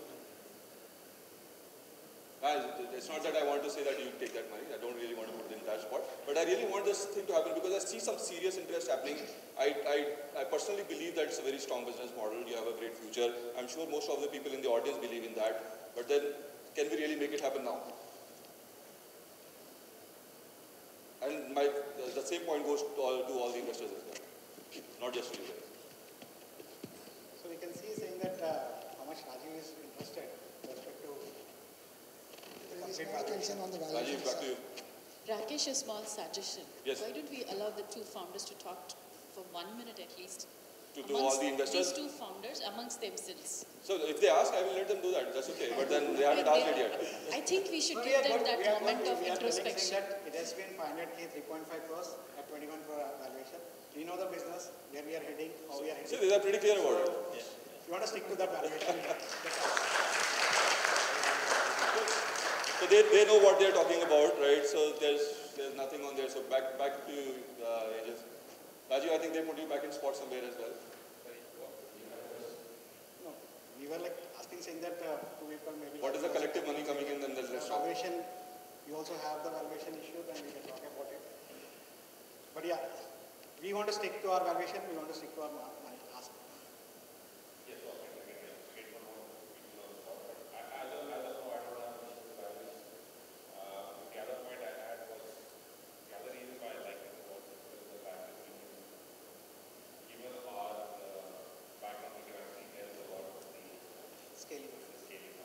So we have one investor who says he does not have any problem with the valuation, right? Ready to commit that money.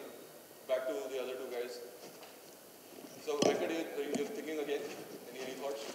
As I said, right, okay, off the stage. I'll take lead from Rajiv and see what needs to be done here. Right? Sorry? Not here? So you can't hear, they can't hear, Baba. So you have to be louder. What I'm saying is, right, I think they need more money, in my view. And then at this point, this ticket size doesn't sound right. And then financial model also, I'm not able to put my head around that by looking at this. Since Rajiv is committing and other investors are committing, I'll take lead from them and see what needs to be done later. Yeah, so back to the other two guys. And I perhaps will have to give you a little shorter time to decide because we have a panel and then we have two more pitches to go for. So you still have more money to put. I'm still at the same thing. So if we can't make a decision today, we'll talk later. I think again we need to talk about the valuation part, right? I can commit 100K. That is from my side. 100K is the investment. What's the valuation? Valuation, I think I'll stick to as Kishore has mentioned, because I was just thinking in what that Kishore direction. said, so you perhaps kind of syncing up with him. Come on, Kishore, you broke it down. No. I think that's right. So 12 plus, 200,000 if they are okay, we can. I mean, I think that's the valuation we should fix. And so 200,000 net, quick decision. I think, as I said, in interest of other people, time, audience, everybody. I don't think we will not bring down the valuation, obviously. So maybe like we'll go with Intel because they don't have valuation issue. Yeah, and they can help us in terms of scaling. Yeah, but then that kind of still does not completely wrong, right? You're leaving 200K on the table. Is that what you want to do? What is that? You're leaving 200K on the table and then going with 100K. 200K at a 12 crore valuation Doesn't make sense for us. So first, one thing is that there is some kind of logic we have been applied on going for the valuation, and we need to stick to that. Because that shows our confidence, actually, what we are believing in or what we are driving in. So suddenly getting down half just for the fun. Rajiv is sitting quiet, let them fight it out. I'll invest at that price. It doesn't have to. That is the reason we are telling that we are happy to sit across with them in case if they have doubt about the valuation side, we are more than happy to clarify all those things. But would like to stick with the valuation which has been there. So probably like Mr. Rajiv. So 300,000 interest but no transaction happening? Probably that answer will be better in the first. Are you sure? You guys want to let it go? He says you want to let the opportunity go. Yeah, I don't think so. The opportunity is going over here. It's all about valuation. I understand, but the opportunity to have that 200,000 right on the table today. But not at 12 crores valuation. You're letting it go? All right, guys, let's respect that. We obviously respect that decision as well. We have a clear interest of about $300,000. They know what they're doing. I'm pretty sure the decision that they have taken, there's a reason behind that, and I really wish you all the best. And perhaps we'll be following you up. As I said, I like your business model, so sure, following you up. Thank you so much. Thank you. So with this, I'll give a quick break to the Guardian Angels here, and perhaps we'll move on to the panel that we have, and we'll come back, reassemble after the panel and take the rest of the two pitches. So it's, a quick break for you guys. So I think we have Jay still on the call, perhaps if he wants to take a quick break as well, he's sitting. So with this, we'll move on to the panel. Can you So let me quickly welcome our panelists on the dais. We have Dr. Ramesh. Dr. Ramesh is the Managing Director of India Partners. I think his introduction, what is written here, is perhaps too short to make, but then knowing him for last 8-9 years, personally, he has been a mentor to me. He has been a past president of TAI Hyderabad. He is a very well-known cardiologist. He has that Medwin Hospital. He's been an entrepreneur himself. If you have heard of the IKIVAs of the world, IKIVAs that word, right? IKIVAs of the world and Sovita's rehabilitation centers, that's him. And then obviously he's a very prolific investor as well. So please welcome Dr. Ramesh. This is interesting, which I missed was, I think this is what I should not miss, and he's the founder of the Hyderabad 10K run as well, right? You know, fitness is a topic which is pretty close to my heart. I would like to invite this gentleman who also happens to be, along with Dr. Ramesh, I've known him for several years, also happens to be personally a mentor to me. Sanjay Jasrani, do we have him here? Right here. So yeah, Sanjay Jasrani is the founder and CEO of Go North Ventures. Bring over 20 years of solid execution experience. He is an active member of the India Angel Network and has investments in startups across healthcare, education, impact, consumer, and tech sectors. He was the Executive Vice President, Head of Global Delivery Center of Hitachi Consulting India, and was actively involved in the company's growth strategy and M&A programs targeted at reaching the $1 billion size. Welcome. Thank you so much. How we have structured the panel is we have two investors on the panel today. But since the topic is such whether you should raise the money or not, or what is the right time, we thought it's very important for you to have the perspective of the entrepreneurs as well. With that, I would like to invite Prashant Gauri Raju. I don't know how many of you have been enjoying the savory. It's called Poppycorn. He's the founder of Timga Foods. Poppycorn is on the shelves everywhere in and around this region, whole of South, I believe. Now you have moved to what, Delhi as well as already, or is just in South here? Mumbai. Okay, so they are in Mumbai. They recently raised a round of money from K Capital. Right, so he's right here. Prashant is a serial entrepreneur. Please take a seat, Prashant. He's a serial entrepreneur and an innovator, passionately focused on the intersection of. क्या लिखते हो यार?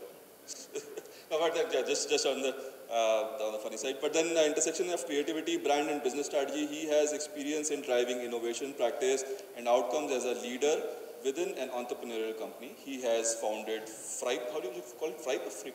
No. So. ये कहाँ से आ रहा है? Fripe, Kidlu, Hure, these are not yours? Fripe is not the company. Kidlu, okay. Yeah, so Kidlu, Hure, and worked at Infosys Technology, Monster.com, and Learn Social. So let's hear it for Prashant. And all those who have not tried the Poppycorn yet, you are missing a big deal, believe me. You must go to the stand, go to Ratndeep, Hyper Cities, whatever of the worlds you go to, go pick some good flavors of Poppycorn and feel free to share it with me. So next we have on the panel is our alumni from Guardian Angel. We have Pawan from Chipmunks. Pawan has around 13 years of experience in IT product and service industry, over 11 in TCS.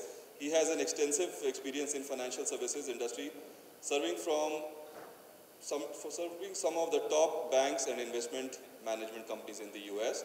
He is currently working on a unique product called Chipmunks, which we have already known about, which is India's first online marketplace to sell registered chit funds. Right? So welcome, gentlemen, on board. I perhaps will take a seat here as well. We haven't heard any applause for them yet, not the louder ones. I think they all deserve that, right? That's a good one. Okay, so thank you so much, gentlemen, for being here. I know we have been running behind, but we will try to do all the justice with the panel today. So the topic we are trying to cover here is a venture, right? Should they raise the money or should they not, right? Very, very counterintuitive of what we are doing this whole day today, right? We're just talking about raising the money. We saw a decision coming in here where they said they raise money, but then perhaps it's not the right time for whatever reasons, right? So how do we do that? So I'll probably start from the entrepreneur's perspective first, right? Somebody who raised money on this platform itself, right? And I would like to ask him why, and the time that he raised money, it's almost about 8-9 months that we did it, right? What threshold you were at when you raised money, and did you really need it at that time, or you raised it because it was another, it's kind of a buzzword and the fashion in the entrepreneurial world?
When you did that, at any point did you think that we should rather not raise money right now, or it's just that the opportunity happened and you did not?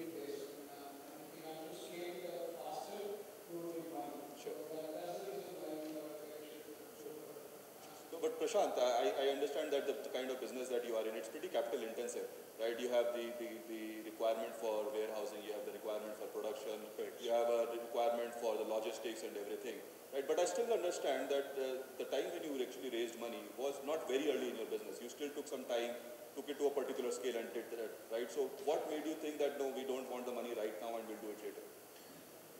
So there's a different perspective to this. When we started off, there was a definitive need for the money. But again, it was a clear mindset what we had that, I'll put it this way. So, when it was in the idea stage, I was in the market to raise money. But over the period of time, we realized that raising money, the process of raising money is actually taking a lot of time, wherein you could focus it, put the efforts of raising money into the business, build a product, build a traction, let the product speak about its worth, and then that's probably the right time to raise the money. So what happened to me at the stage when we started off was, in the first initial stages, I was running behind the capital. We later decided that, okay, let's not run behind the capital, let's run behind building the product first. We built the product from zero to what it is when we launched. And once we launched the product, the traction spoke about the product. The customers spoke about the product. It's not we spoke about the product at all. The customers started speaking about the product. Probably at that point of time, K Capital came in and they pushed in wide and they said, we will support you this way, why don't you take this money in? So it's all came in through. So ideally, personally, now I feel, I was in both the ends. So at the end of running behind the capital among the investors, to the investors, at the stage where the product was ready completely out in the market, the traction was good, investors came to us and said, we will invest this much of money. So what I understand basically is the lengthy and troublesome process of raising money taught you how to live without the money. Exactly. Right? So I think that's what something happens with most of the guys. But then, there have been cases, and I've been talking to Sanjay a couple of days back, and we were talking about this recent case of a young chap done bootstrapping for several years and raised money much later at a much higher valuation and all stuff. But then, do you think they would have, the same scenario would have happened with them? The lengthy process of raising money actually taught them to live without the money? What is it? Yeah, no question, Rakesh. I think Prashant raised a very valid point that in an entrepreneur's journey, even when you raise the first round of capital, you spend a lot of your time and pretty much then all the way through your journey, right? So if you have 2 or 3 co-founders, which is ideal to be looking at each pillar of your respective pillar of your business, you have to prepare for 30 to 40% of your founder bandwidth being consumed in the funding journey. So the example I was talking to Rakesh about, very interesting, Chicago-based company called Outcome Health. I don't know if any of you have heard about it. Healthcare, basically patient education services. They raised their first round of capital after 10 years of existence, and they raised a $500 million round at a $5 billion valuation. That was their first round of capital. It's an amazing story, and it gives you the sort of validation. Again, I don't think there is a single truth here, Rakesh. Frankly, there are different types of ventures which might need, a few ventures may be very capital intensive early on. They may need an earlier raise.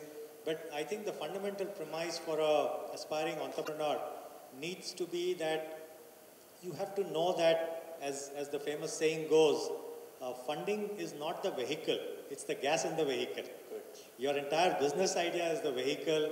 A lot of your preparation which you do, the team you put together, the research you do, the clarity of the business problem you are addressing, the elegance of your solution, a lot of those factors come in. Modest capital from yourself, friends and family, I think that's the best way to go. So if you ask me either or, I come from a conservative, feet on the ground background, I would say not so early, don't raise early. Sure. So, Dr. Abesh, but then so you have been on both sides of it, right? You have been an entrepreneur and then you have been investing for a while. Has there ever been an instance where you liked the business idea, but I don't know, this is an interesting one, and I would like to take this to all the investors, including you as well, that you did not invest in that venture because you felt they actually do not need money. They should not be raising the investment right now. And I have seen those cases personally myself. Right? Guys come out because they think it's good to have money, but they don't really need it. Have you ever let the case go where you thought it's good, but then perhaps they don't need money, we should not invest? It's not a real need. Before I come to that, Rakesh is telling I'm a mentor for him. The last couple of years, I'm very lazy. And looking at him, I thought I got inspiration. I should start my exercise every day. I think that's the lesson for me today. I think, coming to your question, I think it's a conflict for me. I'm on both the sides. As an entrepreneur, was an entrepreneur, am an entrepreneur and investor. And probably counterintuitive to today's session, should we raise or should we not raise? As Sanjay was telling, situations are different. I think, I'm sure there are a lot of entrepreneurs out here, and if they have the resources, probably they should. When we are asking to raise or not to raise, I'm assuming it's angel round, obviously. Early stage, yeah. Early stage, the first round of capital. My feeling is if the founders have the capacity to hold on for as long as possible, if not 10 years like the customer outcome health, but at least for a year or two, build a solid product, then they really get the value out of this company. But again, that is counterintuitive to me. What I do as a daily, I want founders to come to me for early stage investment. But if I have to wear the entrepreneur hat, I think at least for a year, they should stretch themselves, work without salary, borrow money, and if they can bring it to the next level, it's good for them actually. Sure. So if I am wearing an entrepreneur hat, probably I would like to wait for a year and do all the struggle myself, bring the product to the next level before raise the round. But as an investor, I want founders to come to me a little early so that I make the moolah out of it. So you get lower valuation, higher equity, make more money out of it. Having said that, the second team, which was, I like that. I think I like that approach, even though two investors are ready to sign the checks. they said we don't accept that, we feel we should be valued better. I think that's the right attitude. Okay. So Prashant, how long you were in the process before you got raised that first round of money? Typically, any investor would spend about 3 to 4 No, months. but the one that you raised, how long you have been in business before you did get that? We spent 14 months plus 20 months. So about 20 months, that's the similar amount of time is what you said. So how did you manage during that time? What is it? Did you really go beg, borrow, steal? Did you do a debt round? What is it? How did you do it? I guess we used all the weapons out there. So we started up, when the idea was framed out, the first investor was my wife. And I went to her and I asked her. You still married? Yeah. As I need some capital and I'm looking forward to start this product. She said, "Ghar ke andar jitna bhi gold tha," she said, "take this and put it somewhere and start it off." So with that started off, we got the product prototype first. And so you really had to do a prototyping in popcorn as well? I'm just curious. Yeah, it has to be. Okay. We spent almost 14 months into the R&D itself completely. Interesting. Then I encountered the current co-founder, Prasad. He said, "Mere paas 10 lakh le le." So that's when Prasad joined in. And after that, the product was built. It got into a shape. We completely we almost spent good amount of money on R&D itself. The licenses took a lot of capital. Then the R&D took a lot of capital. After that is the phase where the product was completely ready and now we have to go to the market. No money in the bank.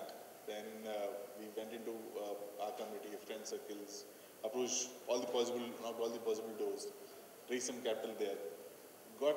With that capital among the friends and family, we pushed the product into the market. That initial traction helped us to get more, rotate the money out, run it for about 6 months. Then K Capital came into picture.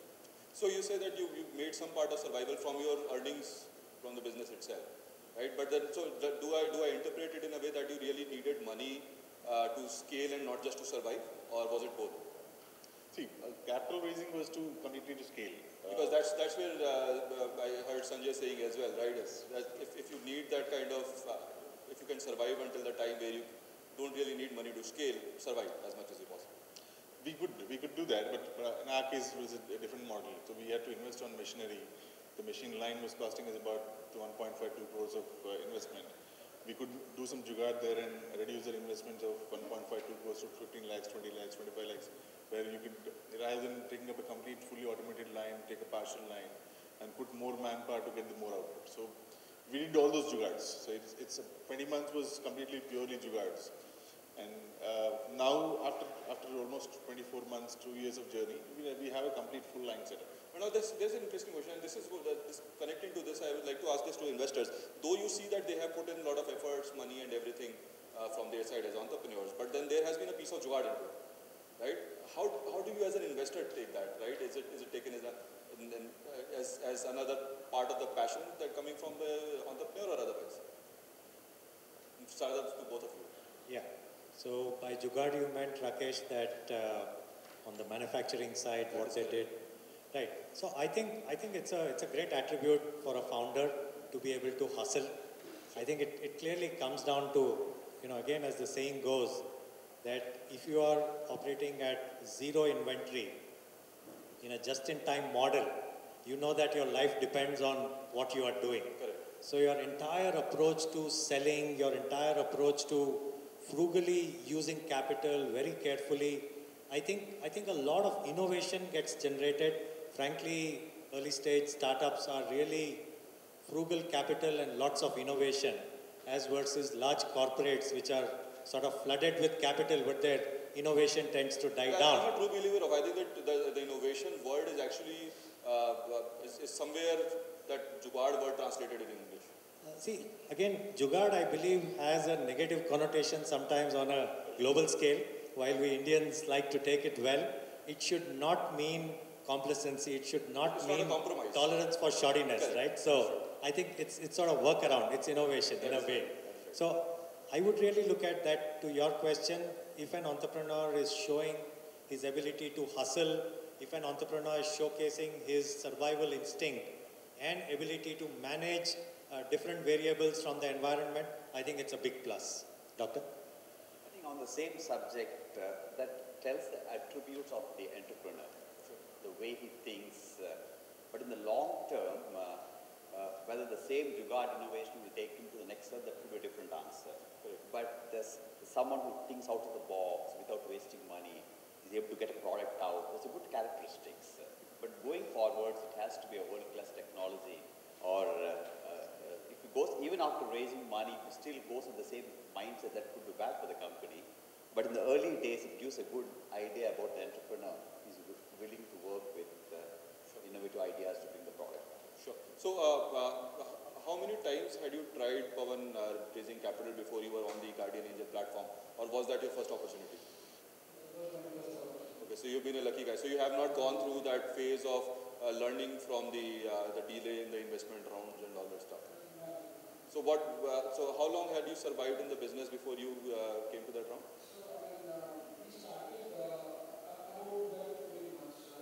And what was your mode of survival? How did you do that?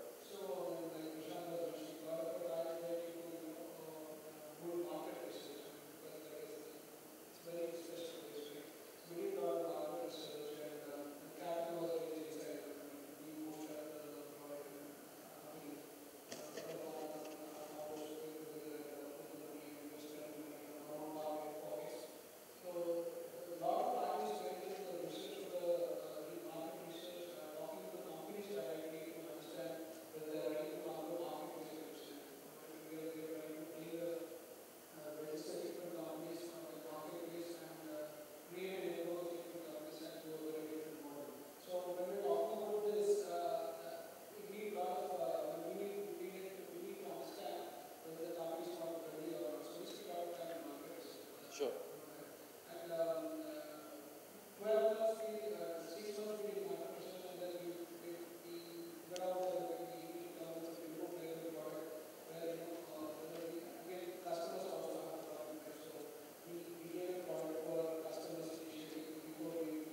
But then, where was the money to survive that long coming from? Were you still in the job, or were you full time?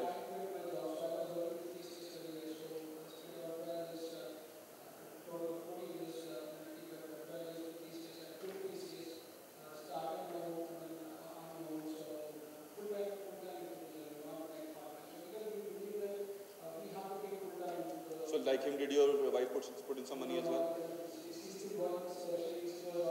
So you had some support system. See, that is what I was trying to arrive at, right? Where were you surviving?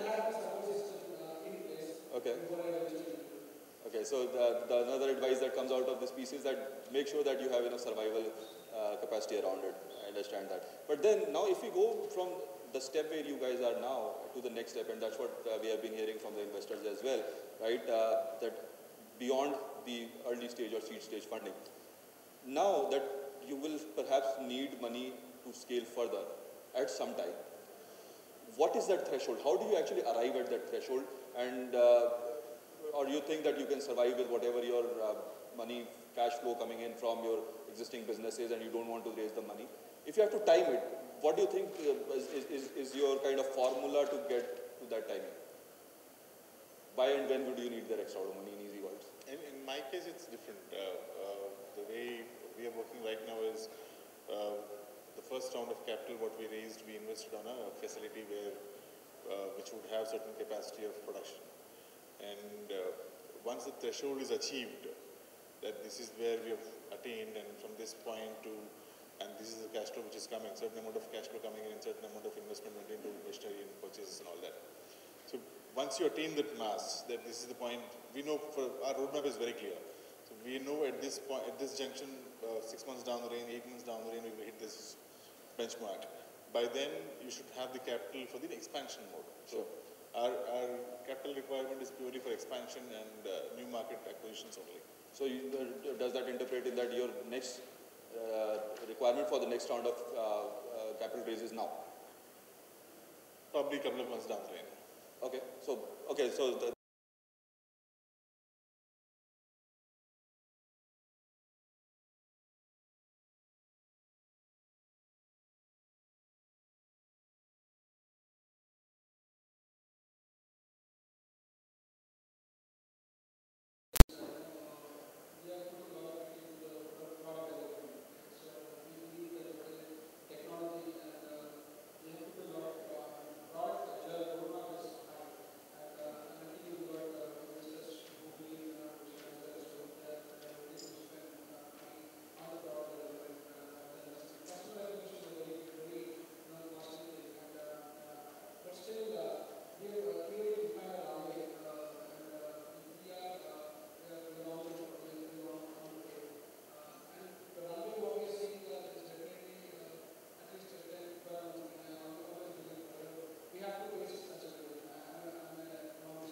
despite that you're not on the Guardian Angel platform, you're still not leaving the pitching around, right? Yeah. So, So when you look at it, we have basically look at sustainable well, which is growing, report, and we have all the we are definitely surveying models where we from the system itself, and hopefully we should be on our own unless. When you say on your own, that means that you will have your own positive cash flows, you will not need an outside money and all that stuff. Unless you want to, get into a very different space, that's when I want to And you think the sources internally would be good enough for you to scale to whatever? Yeah, sure. I should say. And like I said, see the current business model that we're trying to pivot and try various models and various revenue models to want to give the shop, then probably we would like to see how it goes. Sure. So, but then from the investor perspective, I know that almost all the investors, not just because they are investors and they want their ROI in a good shape, they still assist with the next round of fundings and all. Do you ever come back and say, no, I don't think you should do that now. You are good enough with your own operational money that you are having and whatever stuff. You should not do it. And again, I'm trying to come back to the same whole topic of should you really raise money or not. Stay back sometime and we will come back at the right time, and I assure you that I'll get you the money. I think there are two types of businesses. One is the nature of the business, the entrepreneur mindset. I want to grow slow. In that context, I would say don't even raise money in the first round. Having taken the path of taking money from outside, I think whether you like it or not, the company has to be in a steroid. It has to be fast growth. I'll raise a seed round with my own cash flow. I'll casually work very slowly. Many investors don't want that. So once you're taking investors' money, you're almost like a steroid. Go scale. Go scale. So probably that could be sometimes varies the business, but I think the mindset also the entrepreneurs think well before they take the money, whether they want to, are willing to accept to work on that kind of a pressure and fast scaling of the growth. Sure. Yeah. The way I look at it, Rakesh, is that, and that sort of supports that issue about not necessarily going in for too much capital too early.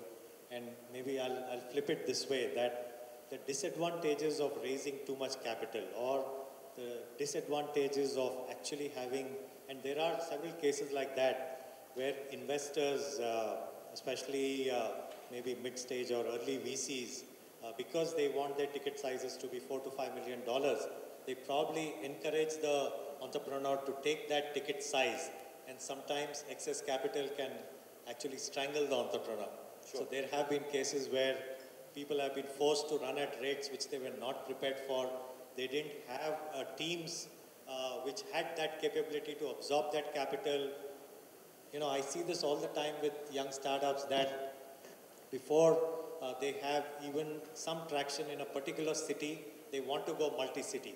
And when you ask them why, they say, no, but the VC wants me to expand. This is an interesting one. You know what? I need to get, case I relate to. I was talking to, in my professional life, I was talking to somebody a couple of days back, and they said, you know what? So he was saying, we need to do some acquisition in some other geographies. Can you help us doing that? I said, certainly yes, but then you just raised money. Why do you want to go and do that? Well, that's what the investors are saying, right? We need to use the money. Help us spend that money. Absolutely. I still remember when Sierra Atlantic, the company I was part of, when we had gone public, we were listed for 5 years on NSE and BSE.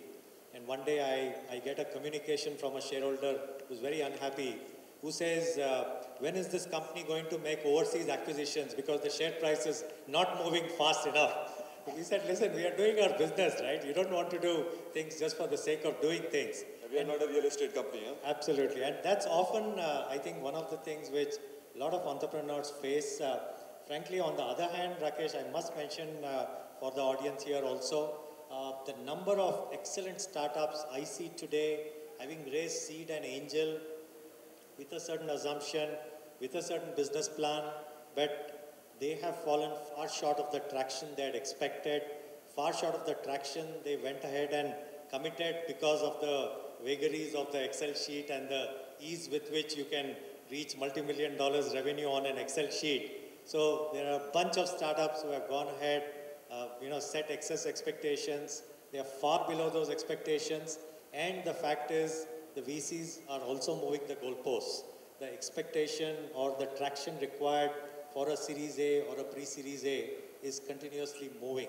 So I see so many hundreds of excellent startups, wonderful founders actually wallowing in what they call the valley of death, not able to get the momentum to jump out of the valley of death.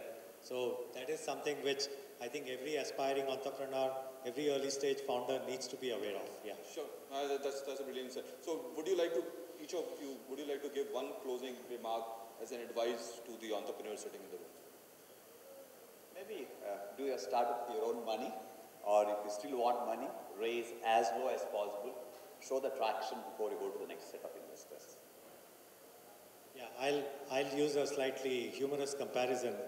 We are in the Ramzan period right now. There is a small story about biryani making, which says that when a great chef is making biryani, and there is a whole cover on that which is holding all the aromas, and the chef actually pokes that cover, and they say, when a good biryani is ready, biryani aapko bulati hai. When a good startup is ready, investors just come and flock to it. So just prepare that. That's important. Yeah.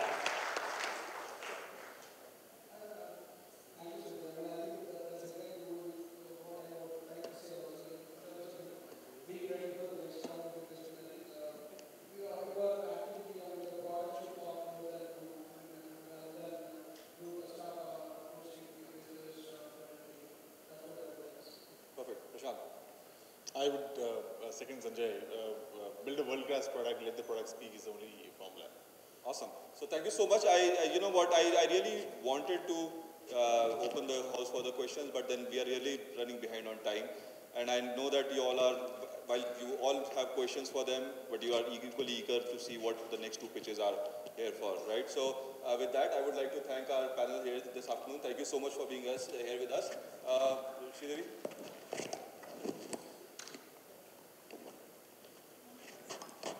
There you go. So a small token of appreciation.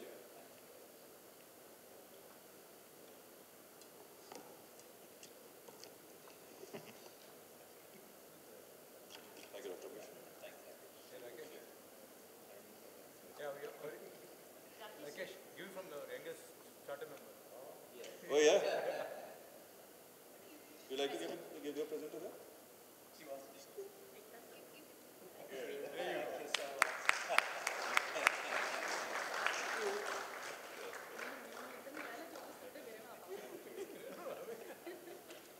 Thank you so much. Thank you again, gentlemen.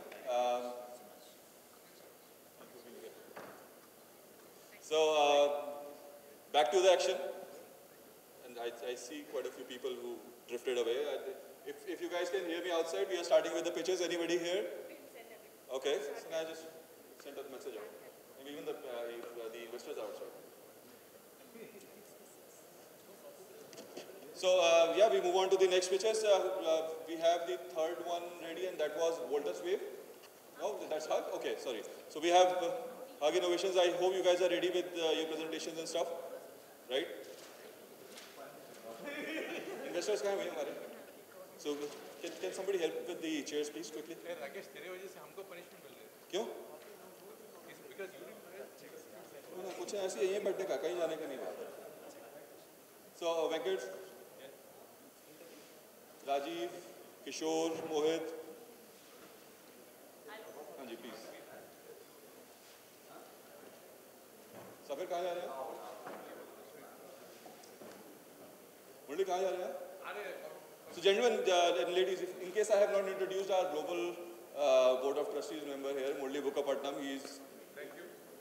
मैंने इसलिए introduce किया so that you don't step out. No, I just go grab a coffee and come. Ready to take a seat? Yes, please. We'll quickly start with it. I think we are already chasing time.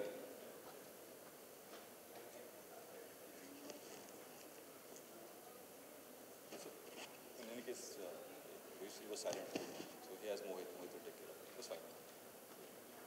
Rajiv, can we have on the stage, please?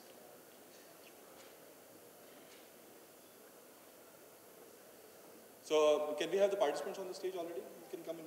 Who's presenting? Where is he? And can we have the water bottles replaced, please?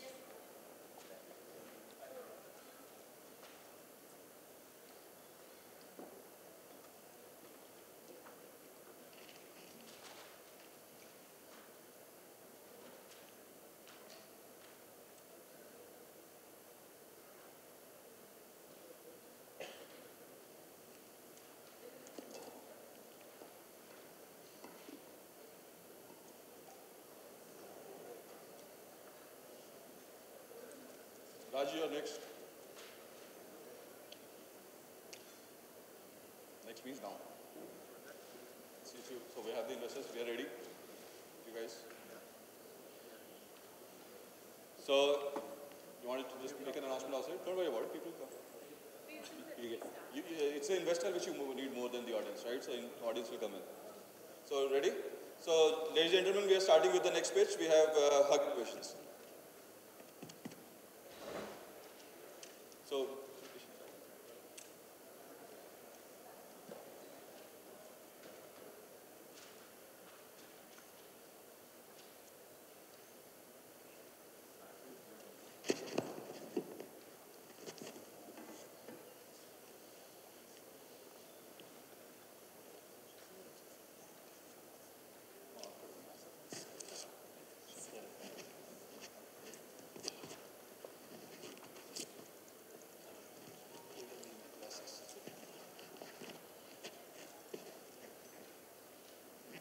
ready?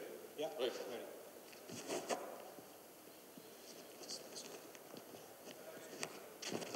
I first want to thank Hyderabad Angels and as well as Tide giving us this opportunity to present about Hug Innovations. I'll quickly jump into the technology and the platform. What we built is something very bold and something very innovative.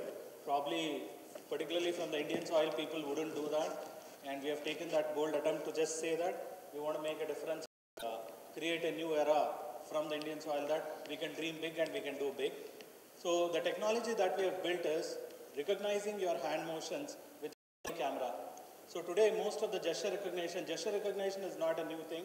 If anybody has a Nintendo or a PS3 or an Xbox, in every single one of those places, you will see a technology where it can recognize your hand motions. But that technology is limited to a camera that is facing you and understanding. What we built is a technology where, without any camera facing you, it can understand your hand motion. We have spent around 1.5 years understanding, creating patterns. Basically, we started recognizing what a hand motion is. From there, we started analyzing the different raw data that comes on, and then we started creating patterns of it, and then from there, we started building the applications. So our core IP lies in gestures, and that will be the identity of the company, and we have filed a patent as well, both in North America and as well as in India, and now we have 9 more patents where we have done the provisionals. So that is the power of the technology and the platform. Now, where can this go and what are the different streams where we can take this to? First of all, the technology is built with machine learning capabilities, and I'll simplify and explain where each one of these components, how realistic is it. The machine learning capability in this technology is used to understand a user adoption. A simple thing is, let us say if I give a technology where I say, if I just move my hand, something happens. Now, every single user does this movement differently. Somebody would do a sharp movement, somebody might just angle it this way, somebody might just do a rapid mode. So this is an end user behavior. Our machine learning algorithms understand that end user behavior and start adapting to a particular person and their style over a period of time. That is where machine learning comes in. Artificial intelligence. The vision is when somebody walks into a particular room, we want to have the entire devices around them to be automatically understood, so that we are building a level of AI where if I walk into my home, then if I'm in my living room, my device understands that you are in the living room, rest of the devices around you are seamless connected. So that is the level of AI that we are building. Cognitive science is about any new technology that you build on into the company. What happens is, until unless it is very simple to use, people will not take it. So what we did is, we have created this entire gesture recognition in a way where if the human brain thinks in a particular certain action, that is what is a gesture. A simple thing is when I say that I can create a gesture, If I'm creating a shooting game, what would be my gesture? As simple as you take your hand and you're just doing shooting. That's a gesture. If I say that I want to control my music player and then I do a next song, all I have to do is wave right. If you even want to instruct somebody that I want to do a volume, increase volume on a corresponding device, you would raise your hand. So what your brain intuitively thinks, that is what is the technology that is built on. We have done surveys like with close than like 400, 500 people to understand how the human brain thinks, how it responds, and how technology is adapted into this. Last but not the least is a contextual intelligence. What that means is even the most simplistic technology can be complex if you're doing it for the first time. So what the context intelligence is, like for example, a simple thing is today everybody uses their smartphone. Pretty much that replaces your music player, that replaces everything. So let us see how you can actually control your smartphone. Everybody loves to listen music. Is there anybody who doesn't listen music here? I think everybody loves to listen music. And it's not that every time we listen to the music, keeping my earbuds on. I keep my phone connected with a Bluetooth player like that. I'm roaming around in my home. If at all, if I want to connect to that or I remotely control that smartphone and I want to do that, how do I do that? See the technology where just with a wave of a hand, I can do a next song. Wave previous, it's a previous song. Volume up, volume down. It is that simple. Now the contextual intelligence means instead of actually doing a music like this, if I pair it with my laptop and I'm running my presentation, I would have loved to do that and that's what I've asked. But unfortunately, the laptop there didn't have a Bluetooth. But what I can do is the same wave ride can do a next slide. So that's the context where the same gesture based on the device you are connecting can do different things. Now what are the form factors? It can go into a smartwatch, it can go into a smartphone, it can go into a game controller, it can go into an IoT device. It's like, we want to make this technology as generic as possible so that it is ported into any IoT device that comes out into the market. Where are the applications or the domains that Hug is right now focusing on us? We have picked up 4 domains where we think it makes most sense. The first one is fitness. Fitness is where even a company based out of Hyderabad, Stratford, I think he was here, we are working with them to understand 2 things. One is we want to give them a platform where they can recognize anything that you do with an upper body. Just think hypothetically that you are in a gym and you are trying to do anything that with your upper body and then I'm trying to do bench press, I'm trying to do dumbbells or anything. The device can automatically understand that motion. That is the first stage. The second stage is, guess what? I can associate it with any coach or a voice to motivate you saying that come on, 3 more to go, 2 more to go. So that's the kind of the technology that we're building onto the fitness platform. In the VR world, VR definitely is going mainstream. A lot of applications are coming. In the VR world, we are the only one in the world who can give you 100% touchless interaction. What that means is that when you are wearing a VR glasses, you don't have to hold on to controllers anymore. It's completely hands-free. We have done this with Oculus, we have done this with like Vivo, we have done this with all. So the technology is seamless across all the leading VR gadgets out there. So that's the power of the VR platform that we have built. And everything, whatever I'm speaking here, I have a live example. I want my investors, I want like users to come, experience it, feel it. Like when I went to CES in North America, I had a 70-year-old woman experiencing this and under 30 seconds, she could learn gestures and perform them. So that is the simplicity with which we have built this platform. The last but not the least, home automation. I'll show you an example on how we can control all the way from smart lights to air conditions to anything and everything. Last but not the least is drones and industrial automation. There's a company based out of Hyderabad called as Merxius.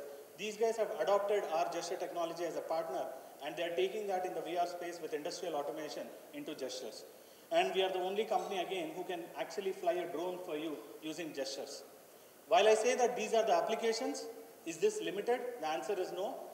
My young team has come up with one of a crazy application, we'll just show you, where we have created a virtual drummer using gestures, where you can just like, move your hands and drum it, and then it can generate music for you. The reason why we are showing all of this is like, possibilities that we can just adopt into.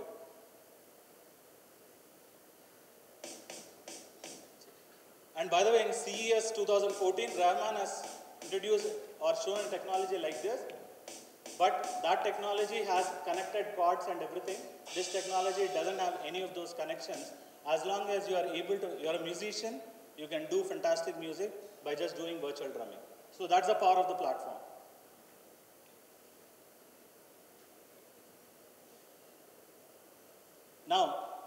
Is Hug's vision to sit and create applications?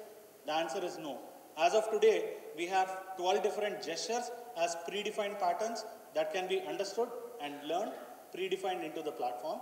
Plus, we also control 20 such applications. We can control a PowerPoint presentation, we can control a music player, we can control a drone. In fact, we'll fly and we'll show you shortly.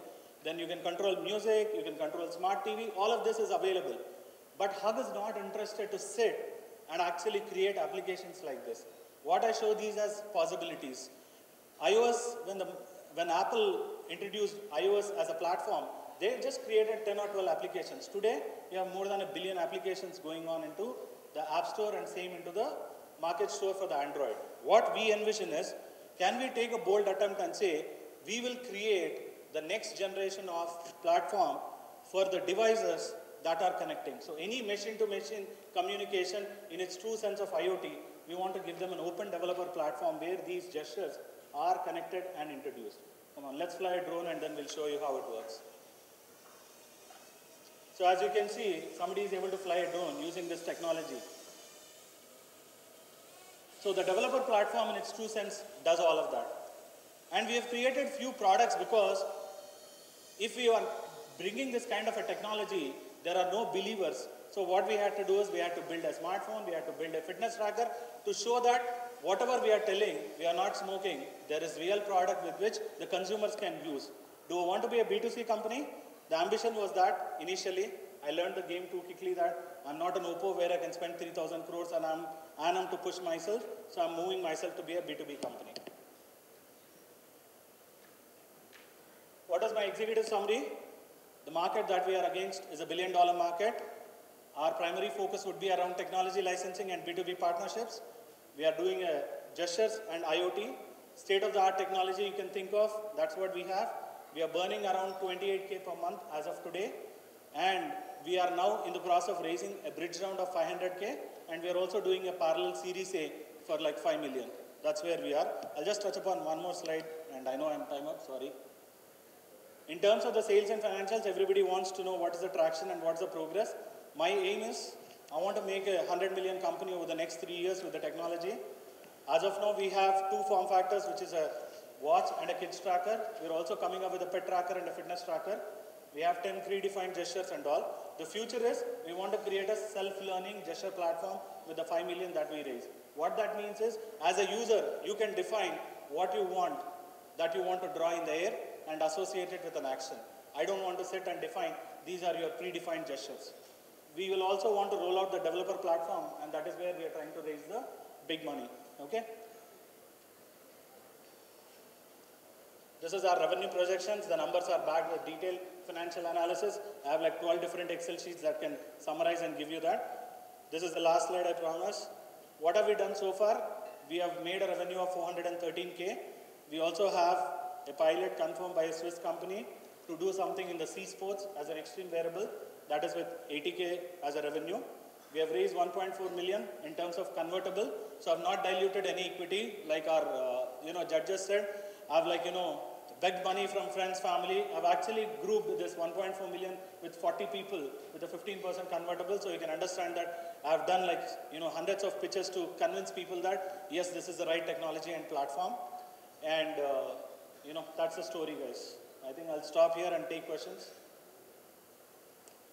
So as I can say, I'm trying to go to the So after the refreshments, everybody is actually refreshed, right? I hear more applause now. I didn't expect, so I just started talking. So thanks for the applause, though. So as promised, this time I start with Mohit. So we have 2 rounds open. Feel free to participate in the bigger round, or feel free to participate in the small. I think one more thing, while I was introducing the investors, I perhaps missed. So these 2 gentlemen sitting next to each other, they have another connection, which perhaps actually started from the last Guardian Angel edition itself. And I believe that, Kishore, you are now an advisor to the NRI Startup India as well. That's true. That's right. So yeah, Guardian Angel is not just connecting the investor-investees, but then the investors as well. So I just wanted to take that credit as well, so that's why I brought it up. Hello. There are a lot of variables, companies which are coming up with a lot of variable You'll have to, sorry, companies like Apple, Google, Samsung, everybody is into this space. I want to explore more about the patent that you have, like the differentiation that it brings with the technology. You can just give me an idea about like how many, is there any other companies who are in the space and something in that? Perfect. So 2 questions. One is, there are enough wearables out there, and are you trying to build wearables? And second thing is more details around my patent, if I understand correctly. For the first question, yes, Hug Innovation started to be a gesture control smartwatch, and 6 months into the journey, I could understand how difficult it was to actually generate consumer traction. And I understood that this is a big boys game and I don't have that money, nor my investors are backing. So I shifted gears to be a platform company. So moving away from wearable, we are porting everything as a technology that is generic. And recently Qualcomm, we won a Qualcomm Design Innovation Challenge Award, where we won a Qualcomm commercial license worth $1 million free of cost that Qualcomm has given, where we are porting our entire gestures into Android Wear. Once that happens, just on a technology licensing, I'll make a lot of money. So that's the idea. And yes, I started there, but I've shifted to be a B2B player. Now the second question is, our patent as of today is on gesture recognition, where it's a combination of device plus patterns. We have done a prior art search as well, and there is no patent in the area of what we have done. And I've recently brought in a gentleman, Dr. Mensa, on board, who's the father of fiber internet technology. So whatever the high-speed internet we use today, he's the person who invented. He actually was kind enough to sit with me and identify 10 more patents on my same existing technology, how I can associate with domains. And we have already created provisionals for that. So that's the beauty of associating with wise and senior people. So that's the answer. Did I answer? First of all, I should appreciate you. Can I quickly add to that question? So the patent that you're talking about, is it an India patent? It's a We have done two. We filed it in India and we have filed it in US as well. I was just curious. Sorry.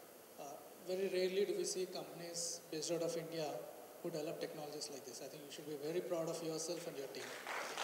Thank you. Thank you. Thank you. So one big question is, Apple Watch is one of the watch that people in US at least use. Absolutely. So how will your gesture platform get into that ecosystem? So help me understand that. Great question. When we actually started the gesture technology, we created this technology on a 9-axis sensor.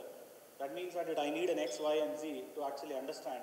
And the reason why I put it on a 9-axis sensor is because I wanted to make it proprietary and unique, whereas the rest of the world, all the devices were using 6-axis.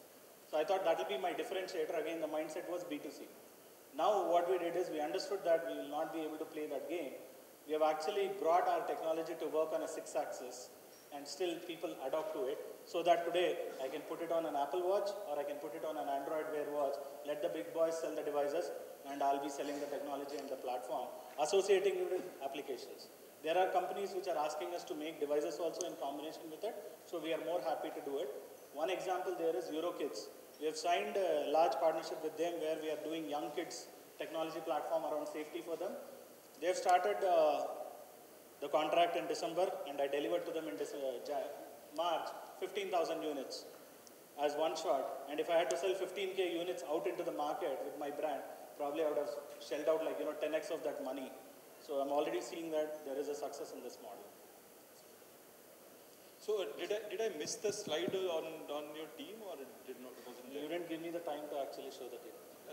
Just pull it up and see, because I'm still curious about you talking so much about those 9-axis and technologies and stuff. Where is that coming from? I'm showing this executive team 1 second. Yeah, this is my board who guides me and then who helps me out to make what Hug is as of today. So I'm the CEO and founder. I have 17 years. That's okay. You don't have to explain that now. I'll let you ask the questions first. Sorry about that. I know. I've been watching you actually, right? And you seem to be in the transition to pivot into the platform play, right? Absolutely. A couple of questions I have here, right? To take the cue from him, Apple and Samsung, both of them applied for patents, right? Apple based on the band gestures, and Samsung based on the camera, to a certain extent, right? I mean, they both have applied the patents for the gestures actually, right?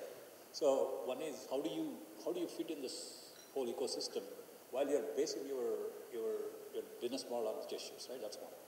Second thing is, you talked about ML, you talked about cognitive side, and all the stuff, right? End of the day, your processor on the watch is a very low end. I mean, it cannot be very powerful, right? So there has to be some sort of a server play when you're talking about cognitive sciences and the ML play, right? Because there's a lot of data, a lot of computation required. How are you doing that actually?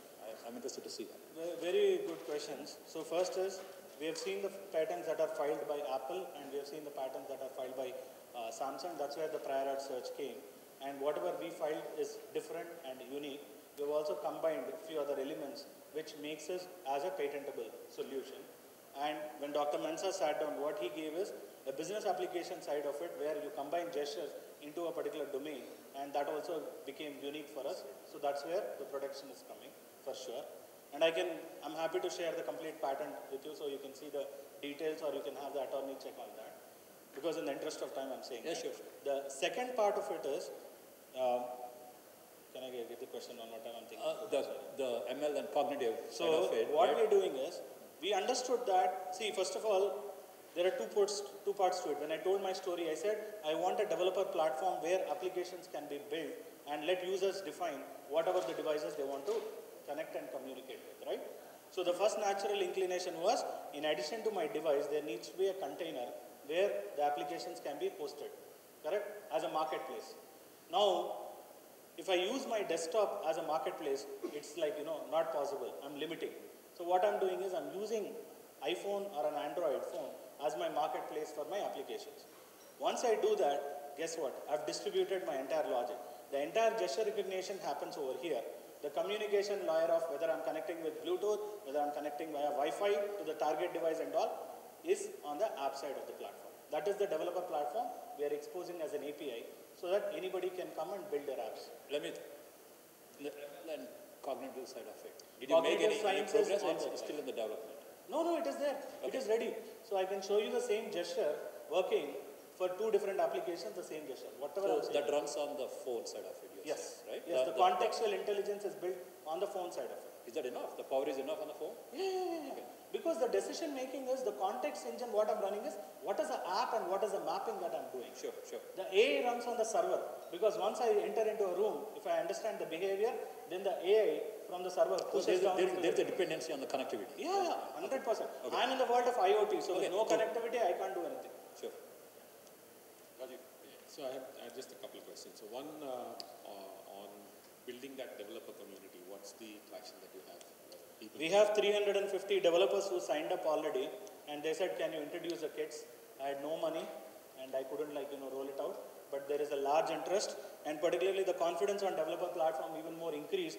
This year, we went to MWC, Barcelona, Spain, where 1,500 companies all over the world competed to be the best startup and innovation.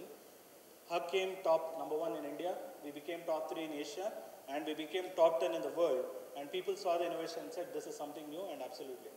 And even CES, it's the same thing. Even though we had a booth in a very small place, we could see a lot of traction. Movado came and said, can you put this technology into their next generation, smartwatches? So I can see that there are a lot of players out there who are looking for innovation into this space. So then what exactly the question was? So you're talking about the developer network, is it existing or?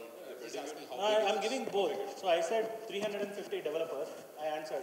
And I'm only telling about the rest of the conferences, telling that the technology has credibility, and we could see in the Western market a lot of takers for this. Sure. And does it have any requirement of a particular kind of sensor? You said you're doing something. That is why we are making it as a 6-axis generic sensor. Anybody, any market player, as long as you have 6-axis. On the first slide, I showed you the raw data, right? As long as 6-axis produces the generic raw data, from that, my patterns and algorithms go. So it is very neutral. And what's the monetization means? So the monetization is 3-pronged. One is, as I said, Android Wear. Qualcomm itself wants to push our technology. That's where the partnership comes. That is one piece where I do complete technology licensing as a platform. The second is building the developer platform, rolling out, and obviously monetize it on the apps. Like I was in China, we won funny to win a competition in China as a hardware startup, because China is full of IoT and hardware. They themselves said that this is a great innovation, and we are top 3 industrial finals. So like cars today in China, there's a BYD is a company that produces the largest cars in China. They have a remote control, they showed me. Using the remote, you can actually change your car, you can drive it at 10 miles per hour and you can control it. I said, rather than this, I'll give you gestures, and then that can become a better option for you to actually control your car. So like that, we are actually going, and I know that this application platform can definitely go. So that is absolutely. The third dimension is, we come now because of this transition into a very unique place where we can help companies build not only the technology, we can give them devices also. Like Skybo is a Swiss-based company. They wanted to do something in the surfboarding experience where they're combining kite and surfing, and they have a new sport which has 300,000 loyal base. And the founders are very, very good and extreme. They have signed up a deal with us. Can you produce a whole IoT platform? And I want 3K devices that you can manufacture. Can you put the first slide? Somebody from the audience is asking. Yes. Sorry, go ahead. Keep talking. We have to go quick on the time as well, please. On a lighter vein, right? I mean, how come 100%? I said convertibles. Is it like you're uncomfortable giving up the stock or something? There were no takers. I grew up with rejections. So today, I have a different story, but I'll tell you a little bit, just one line on that. I came from industry background where I grew from a team lead to a COO for a large IT services. Okay. Being in the virtue of services industry, where my boss is here, right, sitting there, he knows. Okay, who is your boss? Oh, okay. He's my boss for 10 years. I've grown up in that university. So I was used to seeing big numbers. Like I've seen like 10 million, 5 million, 20 million. Sashi lot of times joke, would you not take anything under 1 million? So psychologically, those were the numbers. So when I started Hug, I thought that with my corporate experience, with my backing and all, I can easily raise money. And I went with a hardware prototype, knocking the doors of Sequoia and all, said I need 10 million to begin with. And after so much of turn down, I understood that when you're a startup, you have to learn. And I'm a quick learner. Sure. Okay, so coming to, I'll be talking about the numbers now. Screen says time's up. Yeah, the bridge round 500K is still convertibles with the same 15% discount. I'm not changing the terms because I have to respect people who have bagged me when there was no product available. So I'm not changing any terms for the convertible. But given you guys, I think you should participate in Series A, not convertibles.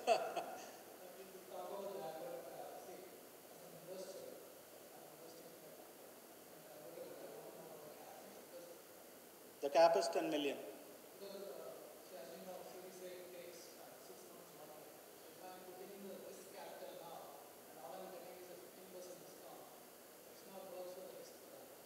I agree. And is he audible at the back? Sorry. Everybody? Okay. I agree, but I think what I would say is that you're actually at the fag end of like reaping the benefits because the pain has been taken by both, like, you know, the friends and family who have trusted me, plus also by the company. And we are right now at the acceleration stage where I'll tell you that in the next 12 months, I'll be revenue rich and financially in a very good position. So I think you're actually gaining, not losing, by taking it at a 15% discount because you're not waiting for next 2.5 years. Dr. Mensa personally said that he would, you know, raise a 10 million and he's working on it with his own contacts. So I'm positive that, you know, we'll quickly go to a Series A. So what my thing was, put the 500K in 3 months, your money is appreciated by 15%. Awesome. Any takers? Guys. Series A, Dr. Mensa is positive 10 million, but given my experience, I said, boss, let's do 5 million. If we can get 5 million, I don't need more than 5 million to be very honest with all my, you know, platform and technology that I have. I really want to raise 5 million. That will be spent over the next 2 years and have a complete detailed business plan on what are the products that will build and what technology it will go in, including every resource and their payroll wise. I have a complete clear down, breakdown picture of all the details. We wanted to dilute 20% for Series A for getting 5 million. So, are we seriously talking about Series A investment today? Yes. We are talking about 5 million. We are talking about $500,000. No. The game just changed. He's interested. No, he just asked. Come on.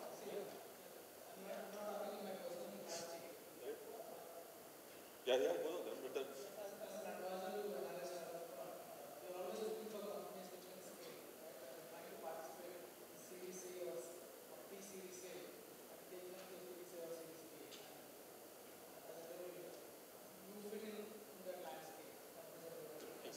Yes.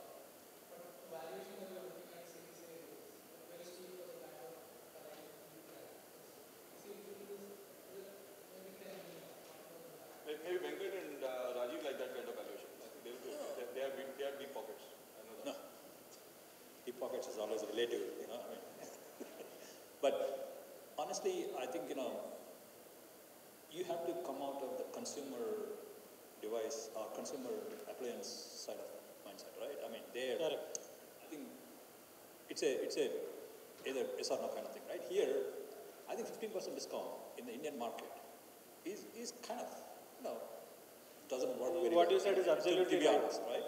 That's one. Second thing is, right, the valuations you're looking at, right? If you ask me, first answer is they are steep, as Rajesh said. I mean, they are steep. I think, you got to, I mean, this is by not looking at the financials, right? I mean, it could change when I look at the financials. But by looking at this, it looks very expensive to me, right? Because where you are, you're pivoting to B2B side of it, and then you're trying to figure out your differentiate. I know you're there, but I still think you need to travel some distance, to be honest, right? Yeah. So, for me, if I look at it, I mean, you're one of the guys who's got very, a lot of clarity in what you're doing, which is good. But, at this point, I'm interested in the Series A, participating in Series A kind of thing, but that, not on the bridge round, where the 15% is it doesn't work. Especially since you've already done it. With 15%, we cannot negotiate now, in my view. So that's okay, you can commit to the Series A now, that's okay. Series? Yeah, right. Rakesh, you always push the envelope, man. But, I'm interested, but I would work with you to look at Series A. I mean, understand more, and then take it from there. Yeah? 100%. I want you to come and check the developer platform, check the possibilities, and also I have a slide. I'll show you all the different leads. See, once I said B2B, guess what? It's a lot more easier for me because that's my forte. I've been 17 years in services industry. So I know how to pitch to customers, present, deliver projects. So that's what I've done for living. So that's an easy. I have AT&T lined up. If I get this 500K, give them a pet tracker. AT&T is ready to take Pan America. I'll move to the next one. So that's understood. Take it. Rajiv.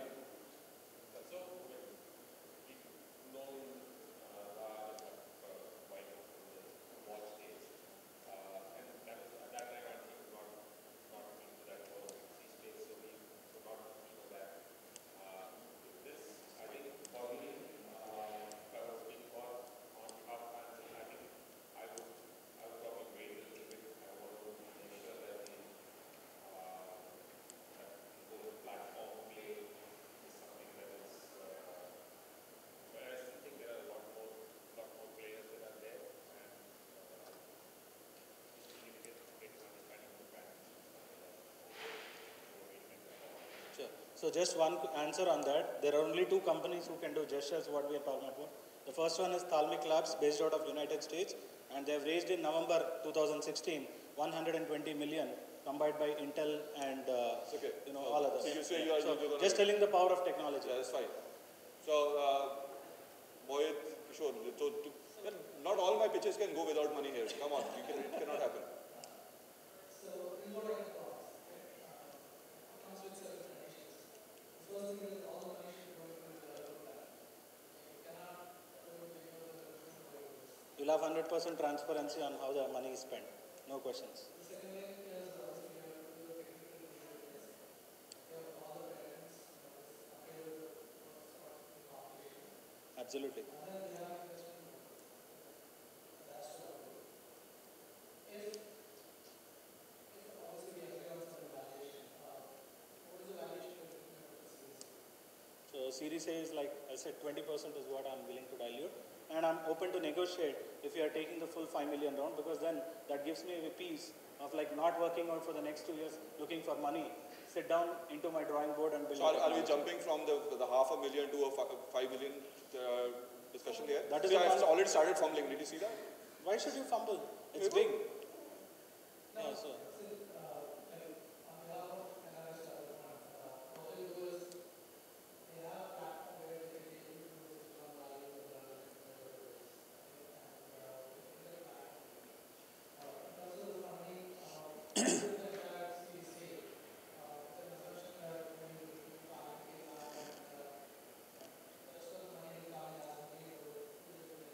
So you're saying you're committing the whole Series A of 5 million?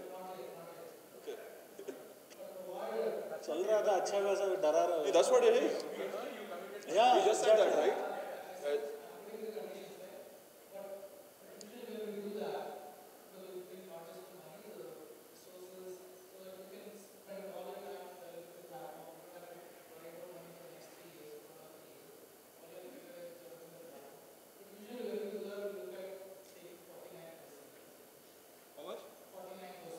50% for 5 million.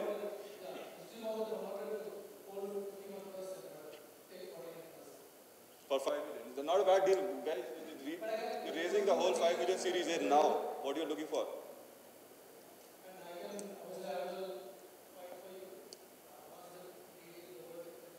Raj, I will take that offer. If he's giving 5 million, I will just take that offer. It's a 10 million valuation he's giving to you. I know that. So, You put a condition that Venkat has to come along in the 5 million and you take the 49% and you go home. I mean, you as an entrepreneur don't need to worry about raising money. Yeah, I'm trying to understand the proposal more small. But you don't have too much time. You have to take a call. We have another pitch to go. You make sure the people come together. See, I was at 20%. Jumping the boat to 49%, that's more than double. But at the same time, the offer is tempting in terms of like, I don't have to worry and go around begging money. You are saying that you are taking the offer? I'm open to a little bit of negotiation, but in principle, yes. What is that little bit? Leave some money for the other guys as well. We have one more pitch.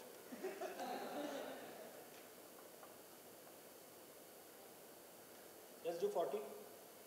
I'm not going very back. I'm not going very front. The simple reason is because I still want to have Guys, control. let me see. Let me just pinch myself and see. Am I dreaming? You say you're committing full 5 million round. You say you are giving it about 40%. Yes. Is that what I'm hearing? Is everybody hearing what I'm hearing? Yes. No, absolutely. Okay. Just add one thing. Yes, Sachin. That should include the note you've got to convert as well. So Yeah. come under the 40 million. Yeah, so you have some. I have my mentor sitting there helping me negotiate the deal. So the whole thing comes with the convertibles also as a package so that I don't lose control.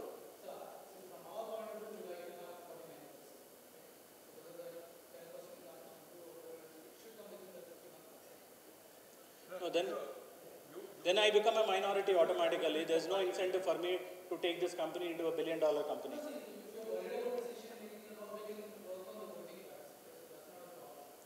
Guys, you'll have to jump fast. I'm short on time. Sorry. 2 minutes. मेरे को सच नहीं लग रहा इसलिए मैं कह रहा हूँ मेरे को लग रहा है ऐसी गोलीबाजी हो रही है You think so? I'm serious. Let's get I don't the think people opportunity to flirt the real around on guys. this platform. We're making a serious business deal. Okay, let's do one thing. Let's work on the percentages offline so that your interest is protected and you motivate me. No. That's not happening. Not all my pitches are going like that. I'm sorry. Yeah, it's a big one. Let's close it now. What are you saying? Do one thing. Let's do it a valuation of 15 million. Okay, and then take it forward. And then look at how the capital table structures and then based on that we'll do. You are at 10 million. I'm only just raising it by another 5 million. I'm saying 15 million as a valuation of the company. Put in 5 million. Just 5 millions. Yeah, I hear that. I'm sorry, I come from that, I've been spoiled by Sashi. What do you want me to do? Let's do 15 million as a capital and then let's, take it forward and then we'll work on the develop the details. One thing from me is, I've been a CEO for a publicly listed company and I've been an SVP for, the world's largest testing company. My books are very clear. Stop bragging. Let's hear the deal. Stop bragging. No, I'm reassuring you saying that you'll get 100% transparency. Thank you.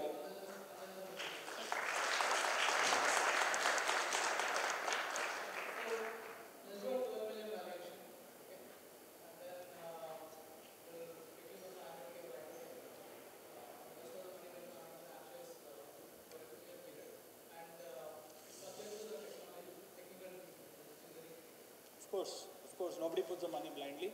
Even 500K, you come do the due diligence, then only put it, only if you are satisfied. But let's stick on to the 15 because I have the existing team that I want to take on. Yes. Correct.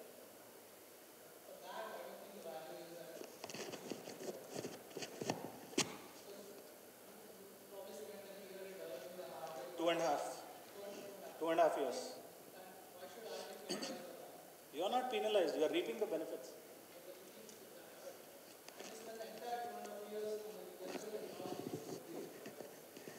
No, had I spent the entire 2.5 years on gesture technology and had I had you on the day one with me, I would have been different today. No money, so every day. Guys, let's close it. as Come we on. grow. No, I'd see. ये 15 million पे close कर No, रहा है. I have to give some opportunity to Okay, somebody 15 else. million. What is it? Let's close it. Just check once if you want to call Jay. 1 second. I don't Call mind. your friend. So my request is take 1 minute, let them call Jay, take the coordination and come back and Do find you really want to do that? I will have to start with the other pitch because. Yeah, start the other pitch and we'll come back, please. Okay. Right, but they have to be in the pitch as well. Yeah, they'll be there, but 2 minutes, yeah. So by the time we set the other one ready, so we have a deal on right now. We are not closing it immediately. It's a $5 million deal, Series A at a 15%, which they still have to confirm. I don't know if it is going through or not. Let's wait. We'll move to Volta Save. Guys, please come on. In the interest of time. Make a call. Go ahead, make a call. But keep present for the next pitch. Thank you for the opportunity. Thank you. Call, and then be here for the pitch, please.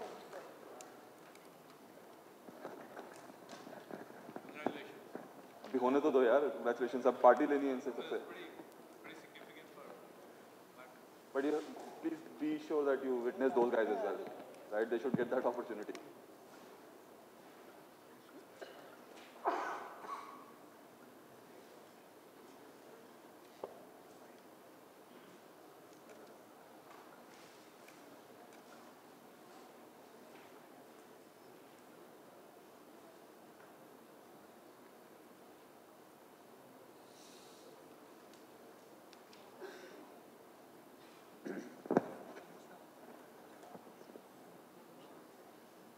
A big benchmark to meet, right? A $5 million deal. I don't know how much percentage you're ready to give. So wait for others to join, I guess. They should be here.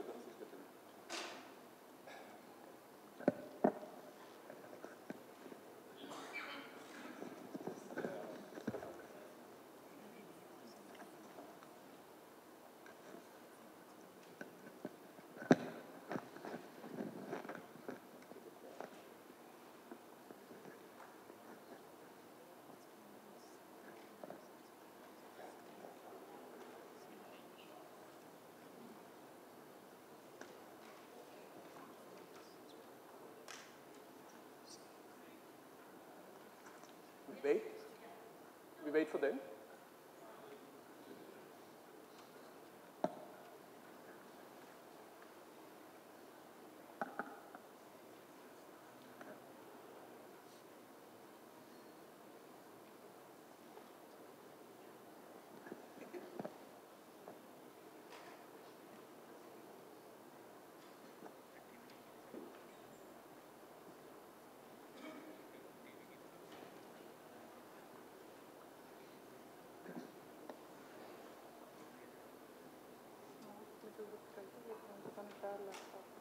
Why? Yeah.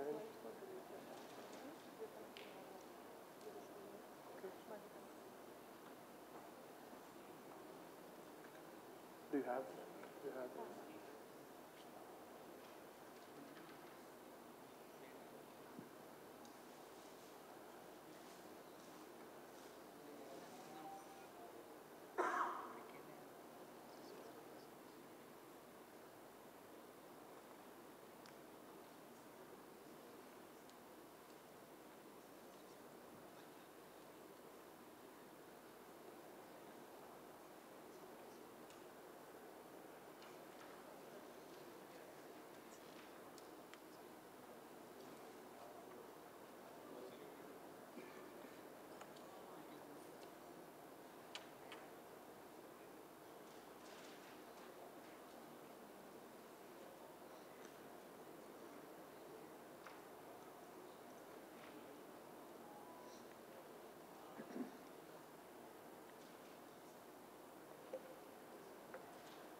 Sashi, this way.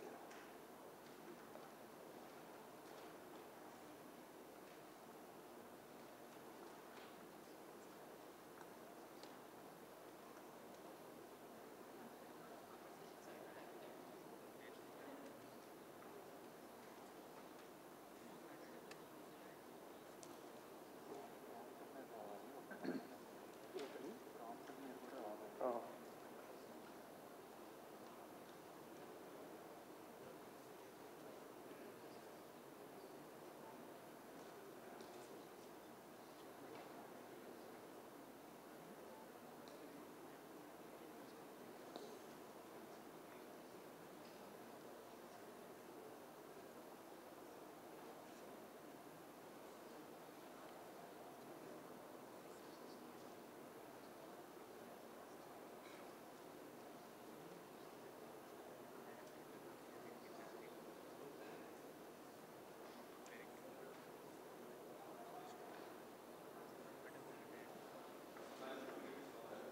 Sorry. You can give it a minute. It's 5 million. I know. That's the reason I'm not pushing them much. But then the problem is that the gentleman here, he has to fly back this week. So I want everything to be done, taken all the calls.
Yeah, sure.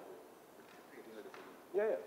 So, okay, you want to keep it a surprise or wait till you come back? It's not good.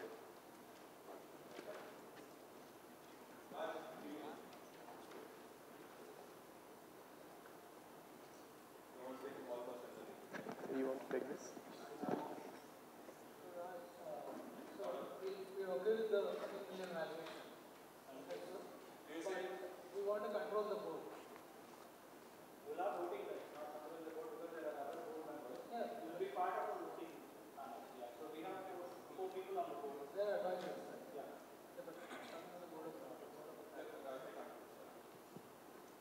Hello? Yeah. I'm saying you want to control the board. Control in the sense, help me understand a little bit more. What do you mean by control? I mean, you'll have voting rights for the stock that you have, and you'll be given a board seat. You have the voting rights in terms of the shares. Right. But the board of number of board members. Okay, number of board members. Yes, sure. If I'm adding anybody in the future, you want to approve whether I can add or not. Yes? Done. I I think you got to be clear, right? No, controlling the board is. How many board members do you have right now? 4. That's an advisory board, right? No, Partha is actually on the board. And Dr. Mensa is on the board. Barbara is an advisory member. So we have 2 people on the board. 2 and 2. Yeah, 3 of us. Then we will need at least 2 board members. Okay. Yeah, go on. What else? I need to understand the whole package. No, that's it. At this point, that's it. There might be other things that might come out. And you're committing that? Yeah, they're okay with the 15 million value.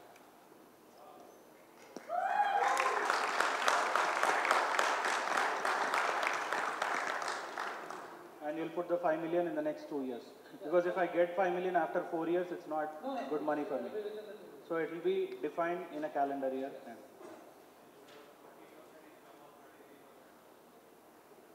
I know I'm just saying about the board seat, then if every decision is controlled, that's what is running on my mind. So I hope we'll take it in the interest of Hug because... obviously, right? Yeah, because if we all... Yeah, that's what I'm saying. So anyway, most of the affirmative rights will be taken by investors, so you got to think from that side. Yeah. Of course, see, if the investor's interest is not protected, there's no future for the company. I'm sure with that. Any advice? I'm taking advice from my boss, so if you don't mind. Sure. Should I take it? Okay, I got my boss approval. We're taking the deal.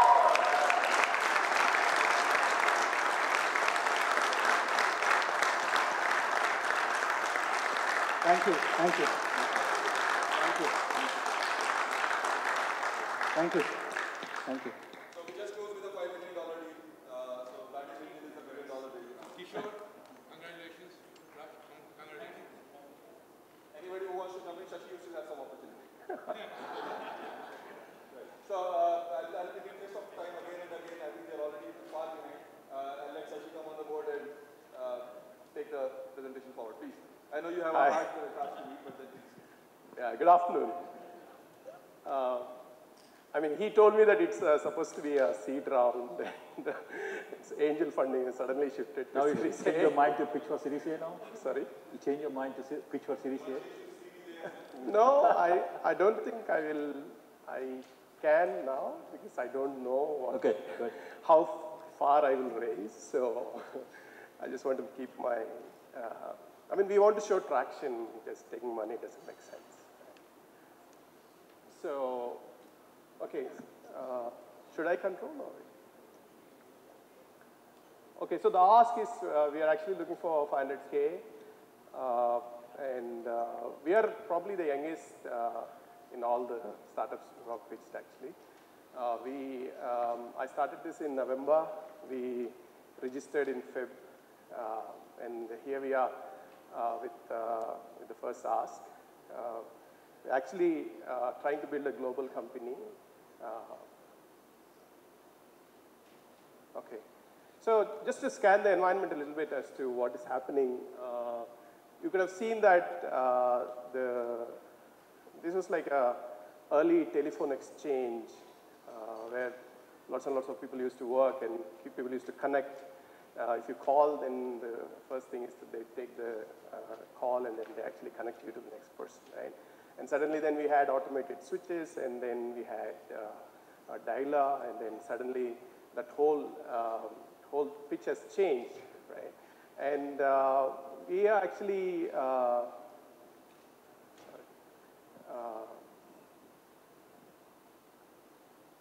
right, so today we are actually seeing the same thing with a lot of BPO and software services companies, right? And what we are going to build, we are not unique in the market, but what we are going to build is actually going to do the same thing as to what it was actually doing for telephone operators as well. So let me start with, that's the background of what we are actually trying to do. It's an application platform as a service. How many of you actually tried to run businesses and wanted a small app where you can actually get some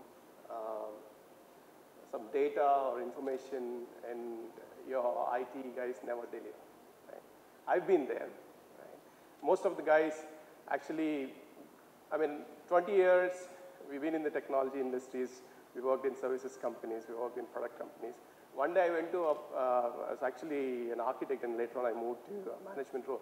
I said, guys, can you actually build something where you can just drag and drop and write no code and then just get an app out there? I mean, this was like when we had big on web. So the architect actually laughed at me and then said, you know what, no code, what are you trying to talk, right? So, I mean, even today there is a lot of need for the business. They want everything to be appified, and obviously the CIOs are struggling to actually deliver because there's a lot of things which are changing. Because first thing is that CIO is always on the cost side most of the times, right? And then he will have a very limited budget, and then he can't actually deliver to all the business needs. That's where the whole challenge we are trying to address actually. We are trying to actually give a platform where, you know, this is the unending need for mobile apps. I mean, the thing which has changed in the last 2 years, we've started seeing all the CIOs actually the businesses, they're actually asking for mobile apps, right? And while the serious users, they want the web, but the end user, they actually say, okay, can you get this on Android? Can you get this on iOS? And again, the delivery challenges remain the same, not enough skilled people. They struggle to deliver project management, and if there's a change in requirement, it's again another 6 months. And so that's the kind of challenges we are actually talking about.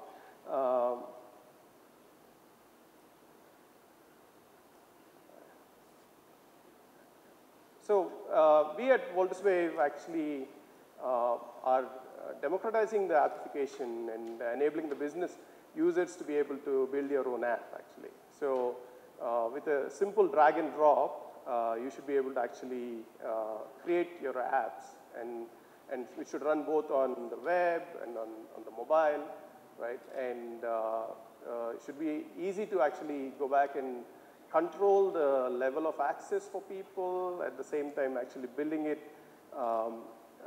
in a very user-friendly manner, so you don't need a developer when you actually build an application. So build your own app is becoming a very common way of actually doing things. And the other thing is that we thought through a lot of this, and we said that, well, I'm a technology guy. I can actually build an app, but then I don't have the functional expertise to actually be able to build the right kind of app, right? So we were actually thinking through this for the last 3-4 years and saying, okay, we need an app marketplace where people can actually build some real-world apps, and then I can just download it and then start get started with that. But the problem is that the download and use is just, it's not a simple like expense management on you're trying to do your home expenses, right? We are actually talking about line of business applications, right? We are trying to actually say that it's machine intelligence should be just a service for you on top of the platform. And it's nothing different, right? You actually, once you integrate with your existing systems, and once you actually have the ability to actually just create your own app or download an app and start using it, and that's pretty much what we came up with the marketplace model. One of the other things I have noticed in enterprise application development is enterprises love their data, right? They don't want to give it out anywhere, right? If you say that, okay, we are a SaaS model, they are like very afraid of you, right? Because they just don't, I mean, okay, for plain simple leave management is fine, but then if you want to do something more realistic, they love their data, they want to keep it there with themselves. They want to host it on the cloud, that's fine, but they don't want somebody else to actually control their data. That's the problem, right? So what we did was day one, we actually said that we will actually deploy it on-premise for you as well and make it infrastructure agnostic, wherein you can actually host it. If you want Amazon, we'll actually give it on Amazon. You want it actually on any other whether it's Google Container Engine or Azure, we can actually give you on any of those clouds, right? Or you can build your own private cloud, and then we can actually deploy it on that. And we are roping in like the producers. In my experience, we have seen that there are a lot of people who are very strong in the functional background of things, but they don't have the required, they want to run consultancies actually. In fact, I and Rakesh were discussing about the possibility of, for him to actually develop a simple platform wherein actually he can connect investors and startups, right? So we said, okay, that's breach for us, right? So that's not a big deal for us, so we'll actually do it for you, right? So that's our business model. So again, when I said the platform features, okay. All right, that's gone. All right. Can you get platform features on this one as well? All right, here as well.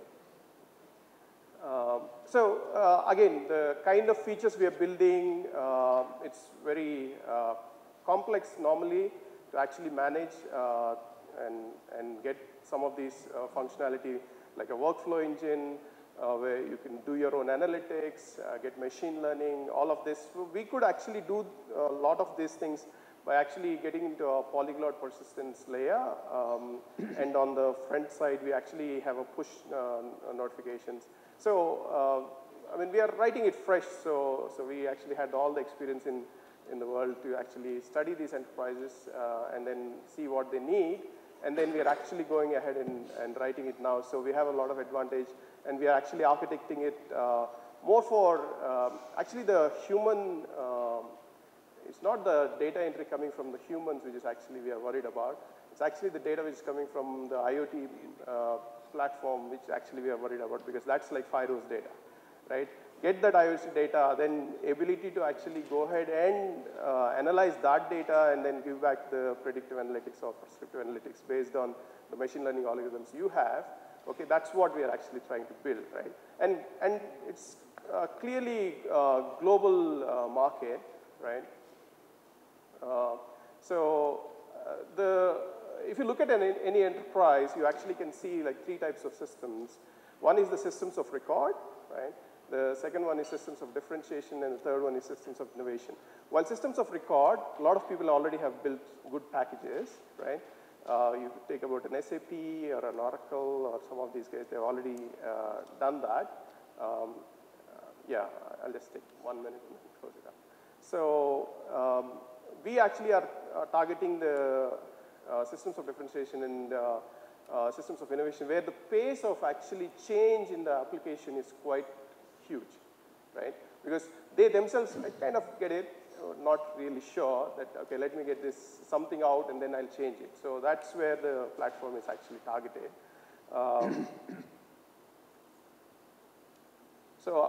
Just some market stats there.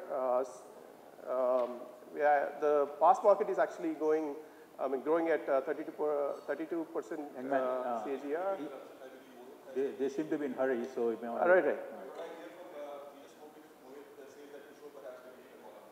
Right. Sure. No problem. Right.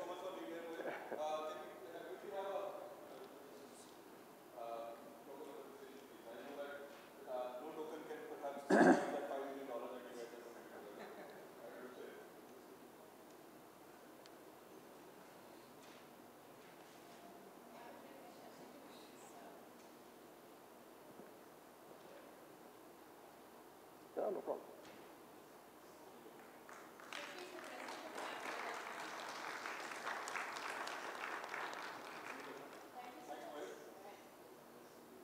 Rakesh, can I just have a pic with both of my investors on this platform? Yes. The problem is that we have to give the place away because there's a event right after.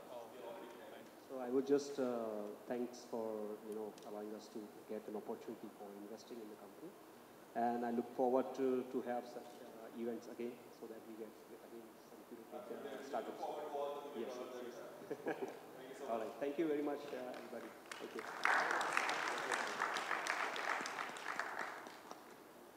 So I'll quickly finish this.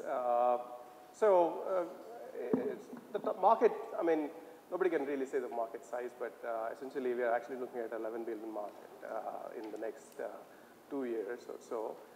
Competitive landscape, we have a bunch of guys there, Menday, Sapien. We went through all of these guys. We did our homework, but I think we are actually building it much better because these guys have actually built it pre-machine learning, pre-IoT, and some of that. And these guys mostly, they're actually having the persistence engines as SQL servers. That's actually a biggest advantage for us because we went for polyglot. Actually, we went and solved the cap theorem from a platform perspective. Right? So why us when you have big players? First thing is that we are writing it fresh. So we are actually architecting this very, very well. Built to scale, app marketplace, and on-premise and cloud, and then architected for machine-to-machine communications. Again, this is our business roadmap. We are actually looking at, we have planned it for like 6 quarters. We are currently doing a round of 1 crore for convertible debentures. That will take us through next year. And then from there, we actually need the money. And that's the effort we actually started here. So this is, that's the financial projections out there. We're actually looking at 100K revenue this year. We already has some traction there. We closed already 20K in revenue, and 12K is actually now banked. This is my team. Actually, most of these guys are here. 2 of the guys are still coding in the office. So that's me. 20 years of experience and worked in IT for a long time. That's Rekha there. And then I have Varun and Venkat is there, who's leading our sales. So that's pretty much. So I think somebody in any case has been captured through the overall thing. If you allow me, probably. Sure. We have a strong team. I mean, 128K in the pipeline for customers. We are less than 6 months old, so we're trying to raise 500K for 5%. You said 1 crore, right? 1 crore we are already raising. Through friends and family, and as a convertible debentures. This one is actually a pre-series. First, that's what's the valuation? We are looking at 5% valuation. 5% that puts you 10 million valuation. 10 million valuation. Yeah. Okay. So, my only request would be that while it's good to have the feedback, but again, because to give the venue away, if the questions could be kept least and perhaps come in more if you have real interest to invest. Right? If there is no money coming in, then let's keep the questions to the limited as well.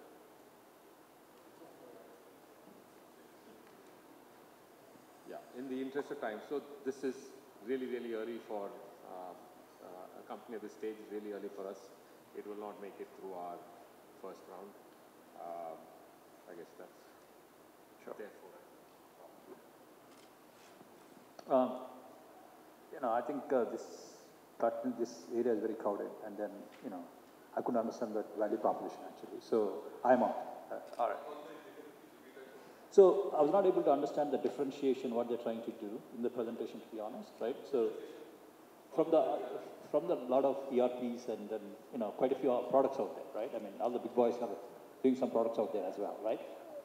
We'll talk more, right? I mean, so sure. In the interest of time. Sure, definitely. Yeah. I've invested in few companies which are in this space, what my experience has been that it takes time to mature for the product, and you're too early. It's just been 6 months, as you said. It'll take at least another year for your product to mature, and you have to build the ecosystem because you're dependent on people creating those apps, and you have to create a lot of integration with whether it's SAP, Siebel, or Salesforce.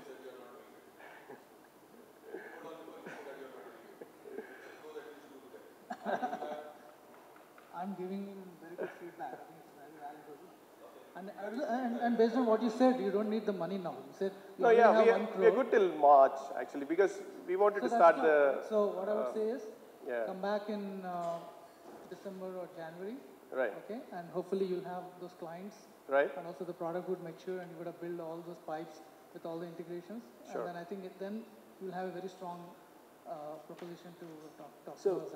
only one quick thing, right? You said machine intelligent application platform. Right. Very little you talked about machine intelligence, actually, right? You Yeah, talked about everything else. So we are actually giving cognitive interfaces. Right. Those for, are kind of things you need to keep in mind. Yeah, so the chatbots, so you can actually say, you know, chat with a bot and then say, can you give me my sales today? This headline will attract a lot of attention. After that, it goes down, right? Because you need to keep the message very, very crisp and what you're trying to do. Yeah? Right. Thanks.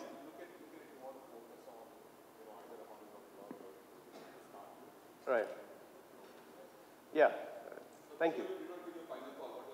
Yeah, as I told you, come back in December if you do all those things, and then we can talk. Sure. Right. Thank you very much. Thanks for your. Thanks.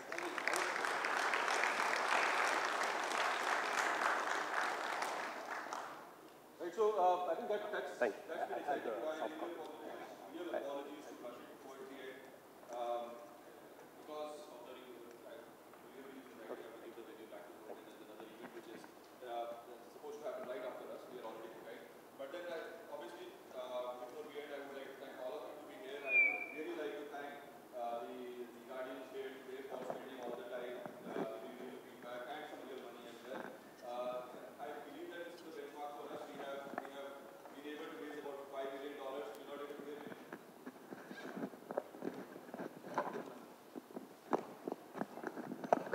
Is that okay? Okay, so yeah, so again, repeating, thank you everyone. Thank you so much. Thank you investors. Thank you for the money. Thank you for the guidance and feedback. Thank you all the startups. I think it's a big feat that you are here out of all the 125 that we have curated, right? I think it's a win by itself. Not that it was a competition, there's no win or something, but being on this platform itself says that you have a very good validated business idea. It's just that take the feedback seriously that they have, come back again, and I'm sure they will be ready to invest the money at the right time. Right, with that, thank you again everyone, thanks to the media, and then perhaps we'll just quickly close. I would request Prasanna and Sridevi to bring those.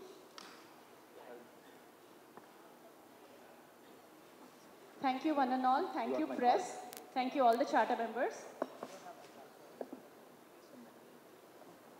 Thank you startups, thank you startup founders for making this event eventful. Looking forward to your support in the future events. Thank you so much.